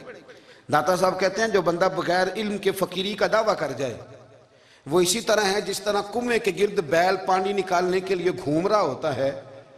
وہ چلتا تو رہتا ہے پر اس کی منزل کوئی بھی نہیں ہوتی, وہ گھومتا تو رہتا ہے پر اسے نتیجہ کوئی ملتا نہیں. فرماتے ہیں وہ اس بیل کی طرح ہے کہ گھومتا تو رہے گا پر کوئی منزل اسے میسر نہیں آئے گی. اگر کوئی منزل لینا چاہتا ہے تو پہلے اللہ کی کتاب پڑھے اور مدینے والے محبوب کی حدیث یاد کرے, پھر اسے منزل نصیب ہوگی, ورنہ اس کے لیے کوئی رستہ تعین ہو سکتا.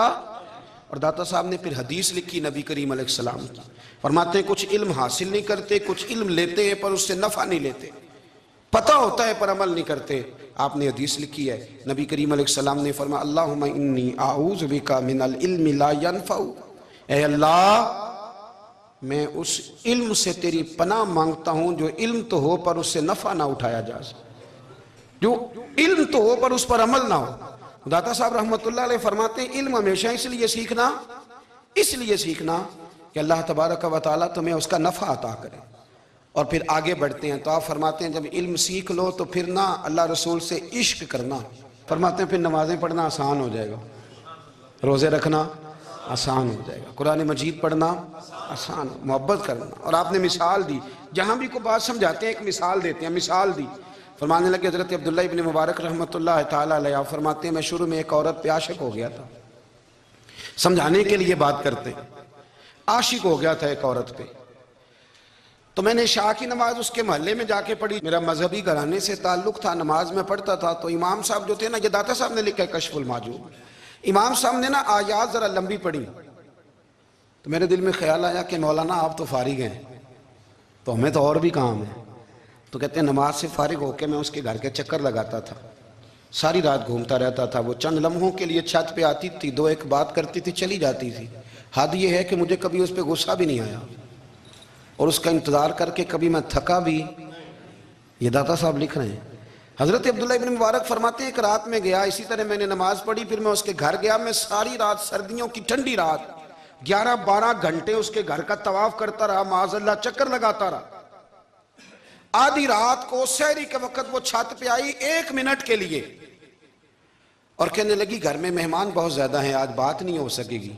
حضرت عبداللہ ابن مبارک فرماتے ہیں کہ میں جب واپس لوٹا تو نہ مجھے اس پہ غصہ تھا, نہ مجھے تھکاوٹ تھی, بلکہ میرے دل کے اندر اس کے لیے محبت بڑھ رہی تھی. میں کہہ رہا تھا کتنی اچھی ہے بیچاری, اتنے راش میں بھی اور اتنی مجبوری میں بھی 1 منٹ کے لیے چھت پہ آئی ہے, پھر بھی مجھے اس سے پیار بڑھ رہا تھا.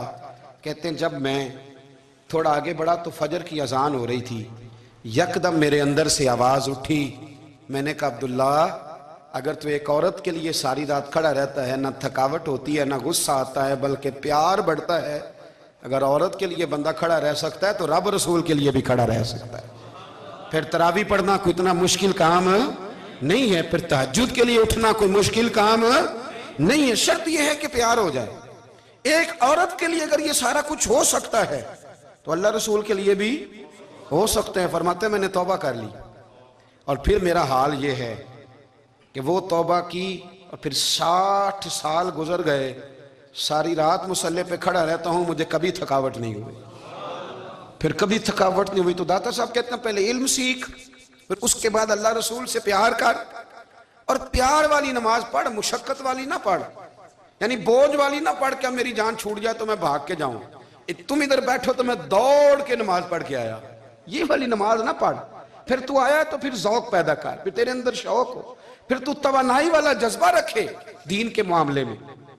پھر داتا صاحب ایک تیسری بات ارشاد فرماتے ہیں, ایک تیسری بات داتا صاحب کرتے ہیں. داتا صاحب کہتے ہیں کہ یہ یاد رکھ کہ جو تجھے اعزاز ملے گا نا زندگی میں, اعزاز تجھے جو زندگی میں ملے گا, اور کوئی کرامت اگر تجھے ملے گی تو وہ صرف نبی پاک علیہ السلام کی سنت اور شریعت کی وجہ سے ملے گی. تو جتنے مرضی چلے کاٹ لے, وظیفے کر لے, کالا جادو, نیلا جادو, پیلا جادو, جو مرضی تو سیکھ لے, اگر تجھے کوئی اللہ شان دے گا تو صرف اس لیے دے گا کہ تو نبی پاک کے دین پہ عمل کرتا ہے. اللہ کرے آپ کو میں یاد کرا سکوں, اللہ کرے ایسا ہو جائے اور میری جماعت سمجھنے لگ جائے کہ داتا صاحب کہتے ہیں سنت شریعت پہ عمل کرنا چاہیے, اور میں کوئی ایسی چھپی چھپائی بات بھی نہیں کر رہا. کشف المحجوب دنیا کی ہر زبان میں اردو میں ملتی ہے, آپ لے کے دیکھ سکتے ہیں. داتا صاحب فرماتے ہیں اعزاز جو تمہیں ملے گا نا, اگر شان چاہتے ہو, وہ ہمارے نا بہت سارے ایسے لوگ ہیں جو کہتے ہیں کوئی ایسی چیز ہاتھ لگے, اعلیٰ دین کا چراغ ایسے گھسایا جائے اور فوری طور پہ پیر صاحب نے کہہ دیا تو ریل پیل ہو گئی پیسوں کی. تو میں کہتا ہوں یہ تو دین کا مزاج ہی نہیں, یہ تو دین کی طبیعت ہے ہی نہیں, یہ تو ذوق ہی نہیں دین کا, یہ طبیعت ہی نہیں, مزاج ہی نہیں. میرے عزیز داتا علی اجویری رحمۃ اللہ علیہ فرماتے ہیں تو سنت پہ عمل کر, شریعت پہ عمل کر. اللہ کا قرآن کہتا ہے قل ان کنتم تحبون اللہ فاتبعونی یحببکم اللہ.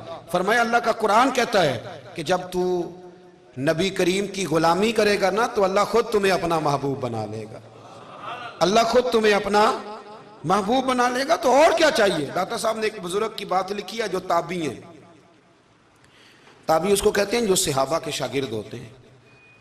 ایک بزرگ کی بات لکھی جو تابعی ہیں, وہ فرماتے ہیں کہ ان بزرگوں کا طریقہ یہ تھا کہ وہ لوگوں سے چھپ کے نا پہاڑ کے پیچھے عبادت کرتے تھے, اور پوزیشن ان کی یہ تھی کہ کسی سے ملتے نہیں تھے, بالخصوص فجر کی نماز سے لے کر عصر کی نماز تک بکریاں رکھی ہوئی تھیں, ان کو چراتے رہتے تھے فرات کے کنارے اور نفل پڑھتے رہتے تھے. اس وقت کو ملنے بھی نہیں آتا تھا. ایک شخص بڑی دور سے ان کی شہرت سن کے آیا, میں نے تو ملنا ہے. لوگوں نے کہا وہ اس وقت نہیں ملتے, ناراض ہوتے. اس نے کہا اللہ کا بندہ ہے نا, ناراض ہو بھی جائے گا تو لمبا ناراض رہے گا نہیں, اللہ والے جلدی راضی ہو جاتے ہیں. پہنچ گئے. اب وہ بابا جی نماز پڑھ رہے تھے تو کہتے میں نے عجیب منظر دیکھا کہ بابا جی فرات کے کنارے نماز پڑھ رہے ہیں اور ایک بھیڑیا ان کی بکریوں کی حفاظت کر رہا ہے. کہتے میں حیران رہ گیا کہ بھیڑیا تو بکریاں کھایا کرتا ہے اور یہاں چرا رہا ہے. کہتے میں جب گیا تو بابا جی نوافل میں مشغول تھے, مجھے دیکھ کے کہنے لگے اس وقت کیوں آئے؟ میں نے کہا حضور اگر آئے گیا ہوں تو پھر مہربانی کرے قبول فرما لیں. میں بیٹھ گیا تو میں نے کہا حضور یہ بھیڑیا بکریاں چرا رہا ہے, بھیڑیا اور بکریے کی صلح کب سے ہو گئی؟ تو فرماتے ہیں لمبی تقریر نہیں, ہلکا سا جملہ. فرمانے لگے جب سے بکریوں کے مالک نے رب سے صلح کر لی ہے نا, تب سے بھیڑیوں نے بھی بکریوں سے صلح کر لی ہے. بکریوں کے مالک نے رب سے صلح کر لی, گناہ چھوڑ دیے, اس کی فرما برداری میں آ گئے. اب پھر اسے بکریاں چلانے کی ضرورت نہیں رہی. بکریاں نا اب بھیڑیا چراتا ہے. کہتے ہیں میرے اوپر کپ کپی طاری ہو گئی بزرگوں کی بات سن کے, اور مجھے پیاس لگی اور خواہش آئی کہ پتہ نہیں اب بابا جی کچھ کھلائیں پلائیں گے بھی کہ نہیں, بابا جی کچھ کھلائیں گے بھی کہ نہیں. کہتے ہیں میرے دل میں خیال تھا تو بزرگوں نے نا ایک لکڑی کا پیالہ, ان کے پاس وہ غار میں بیٹھے تھے تو ایک چھوٹا سا پتھر تھا, اس کی ڈھلان بنی ہوئی. بابا جی نے اس کے نیچے لکڑی کا پیالہ رکھا, وہ رکھا ہی تھا تو وہ دودھ سے بھر گیا. کہتے ہیں انہوں نے مجھے دیا تو ٹھنڈا اور میٹھا دودھ, میری طبیعت خوش ہو گئی. بابا جی نے دوبارہ وہی پیالہ اسی جگہ رکھا تو شہد سے بھر گیا. 1000 سال پہلے داتا صاحب لکھ رہے ہیں. کہتے مجھے دیا, میں نے فوراً کہا, میں نے کہا حضور یہ دودھ تو گائیں بھینس دیتی ہے, پہاڑوں سے تو نہیں نکلا کرتا, اور شہد تو شہد کی مکھیاں دیتی ہیں, پتھروں سے تو نہیں نکلتا, یہ آپ کہاں سے نکال رہے ہیں؟ تو کہتے ہیں وہ قرآن مجید پڑھنے لگے. وَإِذِ اسْتَسْقَى مُوسَىٰ لِقَوْمِهِ, جب موسیٰ کی قوم نے ان سے پانی مانگا, فرمانے لگے موسیٰ کی نافرمان قوم پانی مانگے, حضرت موسیٰ پتھر پہ ڈنڈا مارے تو اللہ وہاں سے 12 چشمے جاری کر دے. جو رب حضرت موسیٰ کی نافرمان قوم کے لیے پتھر اور پہاڑوں سے چشمے نکال دیتا ہے نا, وہ محمد عربی کے غلاموں کے لیے پتھر اور پہاڑوں سے دودھ اور شہد بھی نکال دیا کرتا ہے. وہ بزرگ کہنے لگے بس بات یہ ہے کہ آج بھی ہو اگر ابراہیم کا ایمان پیدا تو آگ کر سکتی ہے انداز گلستاں پیدا. کہنے لگا حضور پھر میرے لیے بھی دعا کریں. آپ فرمانے لگے پھر دعا نہ کرا تو مدینے والے کی غلامی شروع کر, تو نبی کریم کی غلامی شروع کر, تو رسول پاک کی غلامی شروع کر. ایک بات علم, پھر فرمایا اللہ رسول سے محبت, پھر فرمایا حضور کی غلامی.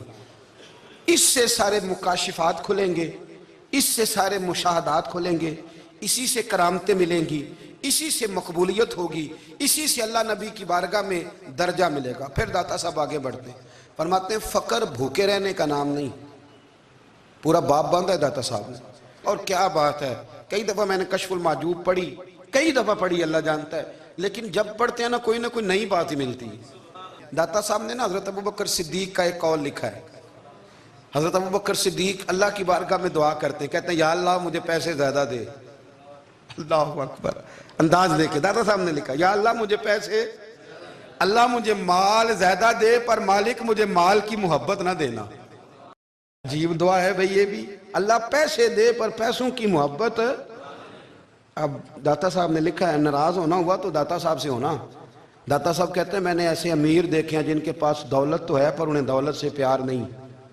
میں نے ایسے غریب دیکھے ہیں جن کے پاس پیسے تھوڑے ہیں پر پیسوں سے عشق کرتے. یہ داتا صاحب نے لکھا ہے. ناراض ہونا تو ان سے ہونا. میں نے ایسے امیر دیکھے ہیں دولت ہے پر دولت سے پیار, اگر اللہ نے دی ہے تو انہیں بانٹنا بھی آتا ہے, انہیں سخاوت کرنا بھی آتا ہے, کھلانا بھی آتا ہے. لیکن کچھ ایسے غریب دیکھے ہیں پیسے تھوڑے ہیں اور اللہ جانتا ہے عشق بڑا ہے دولت سے, وہ جیب سے باہر نکالنے کو تیار. یہ داتا صاحب نے لکھا ہے. فرماتے ہیں فقر اس کا نام نہیں کہ تیرے پر پیسے نہیں, دولت نہیں, بلکہ فقیری تو اس بات کا نام ہے کہ تجھے دولت سے پیار نہیں, تجھے دولت سے محبت, اس کا نام فقر ہے. تو میرے بھائی ہم لوگوں نے اپنے بزرگوں کو چھوٹے دائرے میں بند کر دیا, یہ ان کا دائرہ نہیں تھا. چلیں جی آگے بڑھتے ہیں. 5ویں بات داتا گنج بخش علی اجمیری. 5ویں بات داتا صاحب فرماتے ہیں کہ اپنی زندگی میں نا فقیر درویش کسی دنیا دار کے سامنے ہاتھ نہیں پھیلاتا, اپنی سفید پوشی بچا کے رکھتا ہے, وہ ہاتھ نہیں پھیلاتا. خواجہ قطب الدین بختیار کاکی کہتے ہیں میں ایک دن پھٹے کپڑے پہن کے اپنے مرشد حضرت خواجہ معین الدین اجمیری کے پاس گیا تھا, تو خواجہ صاحب فرمانے لگے قطب الدین یہ کیا لباس پہنا ہوا ہے, یہ کیا؟ میں نے کہا حضور کیا ہوا؟ فرمانے لگے قطب الدین یاد رکھ فقیری اس طرح کی کرنا کہ بادشاہی معلوم ہو. کوئی یہ نہ سمجھے کہ بابے کو تو جوڑے کی ضرورت ہے، اسے کپڑے نہ لے کے دے دوں. اس طرح کی فقیری کرنا کہ فقیری بادشاہی معلوم. یہ کیا بات ہوئی کہ رنگ روپ اس طرح کا اختیار کرنا کہ ترس آئے کہ چلو حضرت صاحب کو بندہ 500 دے ہی جائے مہربانی کر کے. یہ کوئی رویہ نہیں ہے دین کا. داتا گنج بخش علی جویری فرماتے ہیں اپنی ذات پر کبھی سوال کا دروازہ نہ کھولو. آپ فرماتے ہیں میرے مریدوں سے پوچھ لو، میں نے دینے کا مزاج بنایا ہے، لینے کا مزاج نہیں بنایا. فرماتے تھے اپنی ذات پر سوال کا دروازہ. کچھ لوگوں کی مجبوری ہوتی ہے قرض پکڑنا، قرض اٹھانا سنت ہے، ضرورت پڑ جائے تو قرض لینے میں منع. کچھ کی مجبوری ہے، کچھ کو شوق ہے. وہ اصل پیسے جو ہوتے ہیں وہ انہوں نے کونے میں رکھے ہوتے ہیں. اس سے 5,000 لے کے خرچ کر لیا، پھر دوسرے سے 5 لے کے اس کو دے دیا، پھر اس سے 5 جو لیا تھا پھر تیسرے سے لے کے اس کو دے دیا. یہ مزاج نہ بنائے. جب سوال کا دروازہ کھل جاتا ہے تو پھر ساری زندگی دوبارہ بند نہیں ہوتا. مانگنا ہے تو اللہ رسول سے مانگے، لوگوں سے مانگتے پھرنا، دنیا داروں سے سوال کرنا. اپنی ذات پر سوال کا داتا صاحب نے پورا باب باندھا ہے، پورا باب. اور داتا صاحب فرماتے ہیں صوفیاء کی ایک جماعت ہے جو کہتی ہے ہم نے تو کبھی اپنی زبان پر دکھ بیان ہی نہیں کیے، ہر شے اپنے رب رسول کے حوالے کر دی، ہر شے اللہ رسول کے. اور داتا صاحب کہتے ہیں کچھ ایسے بھی ہیں جو دعا بھی نہیں مانگتے، لوگوں کے لیے مانگتے ہیں، اپنے لیے نہیں مانگتے. آپ دعا کیوں نہیں مانگتے؟ تو کہتے ہیں اللہ کو تو پتہ ہی ہے ہمیں کیا چاہیے، اسے تو پتہ ہی ہے. ایک بزرگ کی بات لکھی ہے داتا صاحب نے، میری جماعت میں نا مزاج ہے کرامتوں کا. مجھے وہ ساری باتیں بھی آتی ہیں کہ ایک بندہ کراچی سے آیا، داتا صاحب حاضری دی تو اس کی لاٹری نکل آئی. یہ بھی مجھے آتی ہے، لکھی پڑھی ہے میں نے، کتابوں میں ہے یہ بھی. یہ ساری باتیں نا آتی ہیں کرامتوں میں. بڑی ساری چیزیں لوگ بیان کرتے ہیں کہ میں وہاں آیا اور میں نے حاضری دی تو موج لگ گئی. یہ ساری باتیں آتی ہیں. ہمارے پرانے بزرگ اور بھی قصے سنایا کرتے تھے. ساری ہمیں چیزوں کا پتہ. اور جو عنوان ہے نا وہ حضرت شیخ ابو نور کہتے ہیں کہ ایک بندہ داتا صاحب کے مزار پہ گھوم رہا تھا. داتا 10 روپے دے، 10 روپے دے، 10 روپے دے. تو ایک بندہ بڑی دیر سے اسے دیکھ رہا تھا.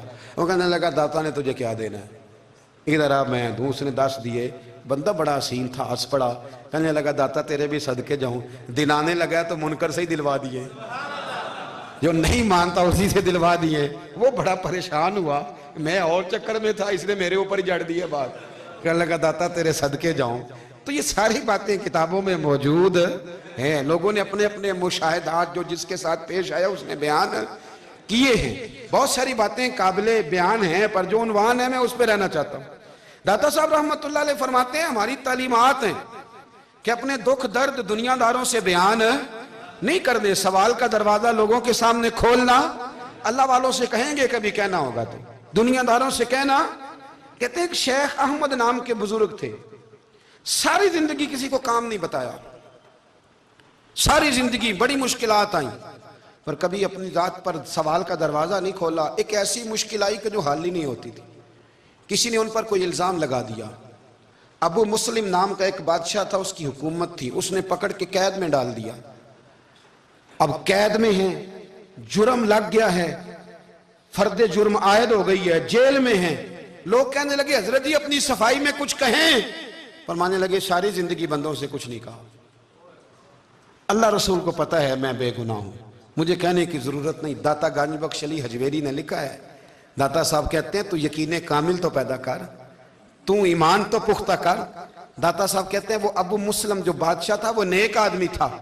اسے رات کو خواب میں نبی کریم کی زیارت نصیب ہوئی اور حضور سید عالم صلی اللہ علیہ وسلم فرمانے لگے تو نے اللہ کا ایک نیک بندہ جیل میں ڈال دیا.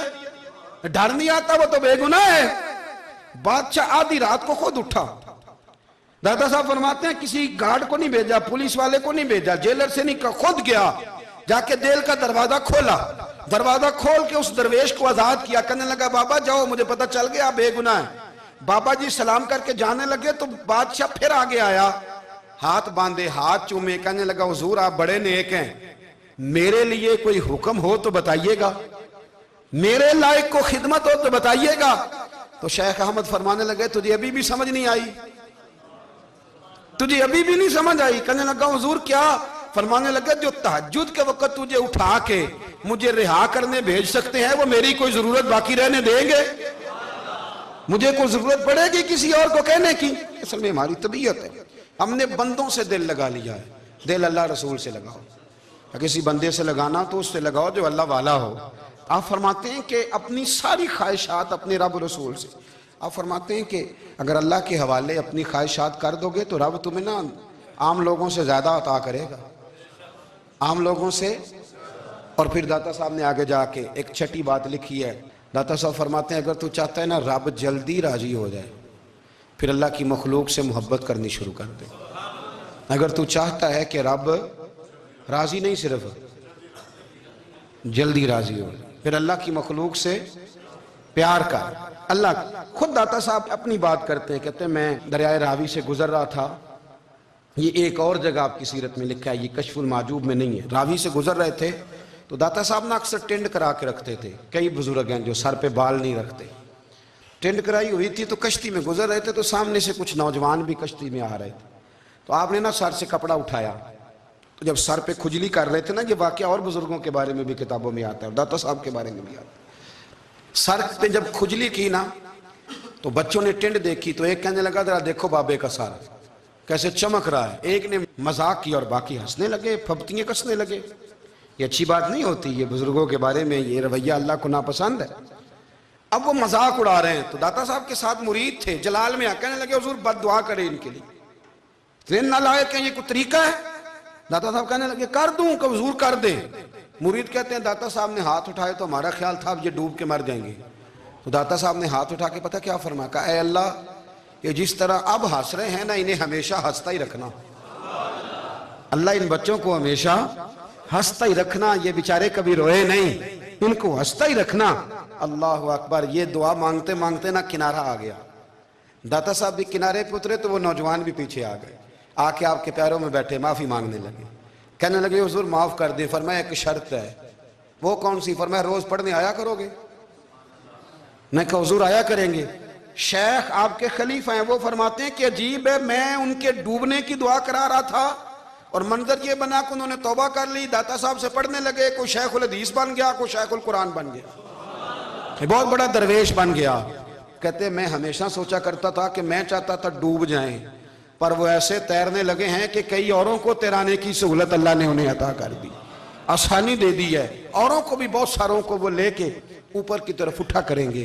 بندہ مل جائے تو اسے شیشے میں نہ اتار، ہم لوگ نا اب سامنے والے کو شیشے میں اتارنے کی کوشش، اور نہ بھائی اب دنیا بڑی تیز ہے، تو جس کو شیشے میں اتارے گا نا وہ بھی تجھ سے تیز ہے، وہ تجھے شیشی میں اتار لے گا، اس لیے مہربانی کریں اب ان چکروں سے نکلیں۔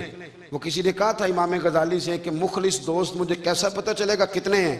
آپ فرمانے لگے اپنے دل سے پوچھ، جتنوں کے ساتھ تو مخلص ہے اتنے تیرے ساتھ بھی مخلص ہیں، اور اگر تو داؤ لگا رہا ہے دنیا کو تو پھر دنیا تجھ سے تیز ہے، پھر کوئی کسی چکر میں آنے والا بالکل نہیں۔ اس لیے کوشش کریں ہمیشہ، ایک حدیث پاک نہ پڑھ دوں، یہ بھی داتا صاحب نے لکھی ہے، بہت ساری کتابوں میں ہے پر داتا صاحب نے بھی لکھی ہے۔ نبی کریم علیہ السلام نے فرمایا جنت میں کثرت بھولے بھالے لوگوں کی ہوگی، بھولے بھالے لوگ جنت میں، وہ جو آسمان پہ تارا لگا بھی آتے ہیں پھر شام کو دوبارہ لے بھی آتے ہیں، وہ تیز بڑے ہیں پر رہ ہمیشہ پیچھے جاتے ہیں، وہ جو سادے ہیں جو چکروں میں نہیں پڑتے۔ اب یقین کریں اب تو نا لوگوں سے مل کے کئی دفعہ گھٹن ہونے لگتی ہے، بعض لوگوں سے ملاقات کر طبیعت لگتی نہیں زیادہ تر، اس لیے کہ محسوس ہوتا ہے کہانیاں گڑھ رہے ہیں، قصوں کی دنیا کے لوگ، یہ وہ بات میں وزن نہیں، وہ سرور نہیں، اور بعض لوگ آتے ہیں کچھ کہتے بھی نہیں، لیکن ان کے لب و لہجے میں اتنی مٹھاس ہوتی ہے کہ دل کرتا ہے کبھی یہ دوبارہ بھی آیا کرے، کبھی آئے، کبھی پھر ملے۔ تو معاشرے کو حسن دیں، معاشرے کے اندر کوفت نہ پیدا کریں۔ داتا علی اجویری کہتے ہیں اللہ کی مخلوق سے پیار کر، اللہ تجھ سے راضی ہوگا۔ آپ نے دلیل کے طور پہ بنی اسرائیل کا ایک واقعہ لکھا، آپ فرماتے ہیں بنی اسرائیل کے اندر ایک شخص تھا جو پہاڑ کی چوٹی پہ عبادت کرتا تھا، لوگ اوپر چڑھ کے ملنے کے لیے آتے تھے، رستے میں ایک ڈھلان تھی، لوگ اس پر چڑھتے تو پاؤں پھسل جاتے، بہت سارے لوگ گر جاتے۔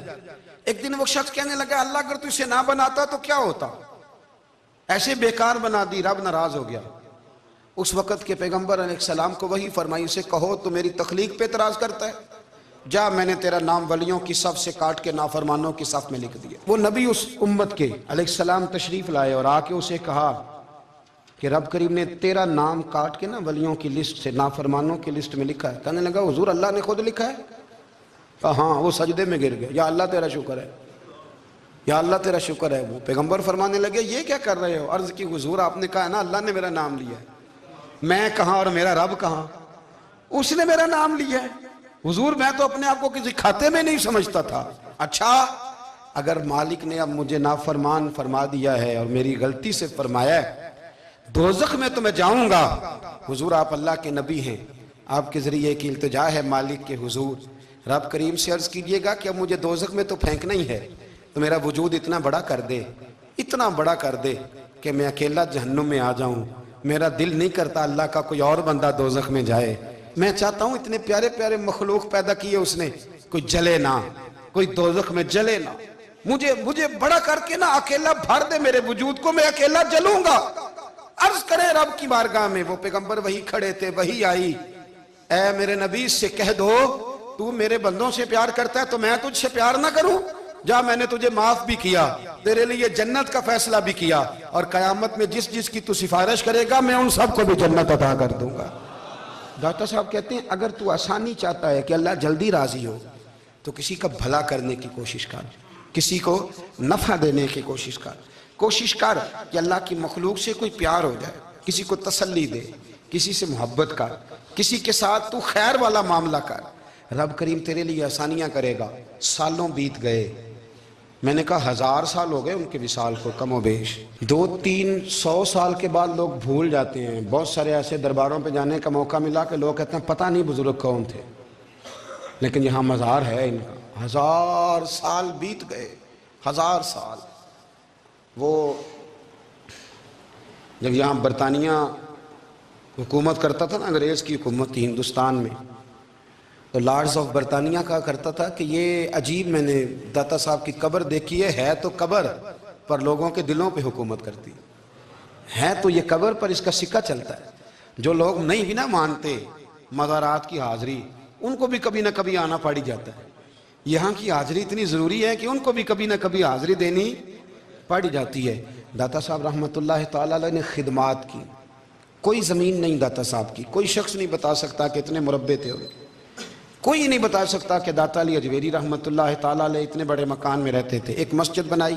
ایک دفعہ ایک صاحب مجھے کہنے لگے جی وہاں لوگ بڑا سجدے کرتے ہیں، شرک کرتے ہیں، فلاں کرتے ہیں. طالب علمی کا زمانہ تھا. میں انہیں اسے کہا چل یار چلتے ہیں، آج حاضری دے یہ پتہ تو کریں. اتفاق کی بات کہ ہم جمعے والے دن گئے، عصر کی نماز تھی. داتا صاحب کی مسجد میں نا پہلی صف سے لے کر تو باہر تک گیٹ تک رش ہوتا ہے جمعے والے دن. پھر نماز کے بعد جب ہم وہاں بیٹھے نا تو چاروں طرف پھٹیاں لگی ہوئی ہیں، لوگ قرآن پاک پڑھتے ہیں. اگر کوئی ایک آدمی ہزاروں میں سے غلط کام کرے بھی تو وہ داتا صاحب نے تو نہیں نہ کہا اسے. میں کہتا ہوں تمہیں وہاں جاہل بندے تو نظر آتے ہیں، تو جو وہاں سارا دن قرآن پڑھا جاتا ہے وہ نہیں نظر آتا؟ جو وہاں حدیث پاک کا درس ہوتا ہے وہ نہیں دکھائی دیتا؟ وہ جہاں ہزاروں مزدور جو لاہور کے کوئی کہیں مزدوری کرتا ہے، کہیں مزدوری کرتا ہے، روٹی اسے داتا صاحب کے آستانے سے مل جاتی اور وہاں بیٹھ کے لوگ اپنا گزارا کر لیتے ہیں. یہ تمہیں کیف نہیں نظر آتا؟ یہ رنگ نہیں تمہیں دکھائی دیتا؟ او بھائی وہاں ہر جمعے ہزاروں لوگ اللہ کے حضور جھکتے ہیں. کوئی ایک آدھ آدمی غلط کام کرتا تمہیں دکھائی دیتا ہے تو اس کو بنیاد بنا لیتے ہو. ہم جس دن گئے نا تو ہم بیٹھے رہے مغرب تک پر ایک بندہ بھی سجدہ کرنے والا نہیں ملا. میں نے کہا تو کہتا تھا لوگ قبر کو سجدہ کرتے ہیں، یہ تو سارے اللہ کو کر رہے ہیں، یہ تو سارے قرآن شریف پڑھ رہے ہیں، تو دعاؤں میں لگے ہوئے. داتا صاحب کے مزار کے ساتھ جو مسجد ہے آج بھی اس میں ہزاروں لوگ اعتکاف کرتے، جگہ نہیں ملتی اعتکاف بیٹھنے. بھائی کیا بات کرتے؟ وہ تو دنیا سے چلے بھی گئے تو پھر بھی لوگوں کو اپنے مزار پر نمازیں ہی پڑھوا رہے ہیں، قرآن ہی پڑھوا رہے ہیں، جمعے ہی ہو رہے. داتا صاحب کے مزار پر مدرسہ قائم ہے جامعہ اجویریہ، درس نظامی کی کلاسیں لگتی ہیں، کتابیں چھپتی ہیں، دین کا کام ہوتا ہے. وہاں ایک پورا انسٹیٹیوٹ قائم ہے.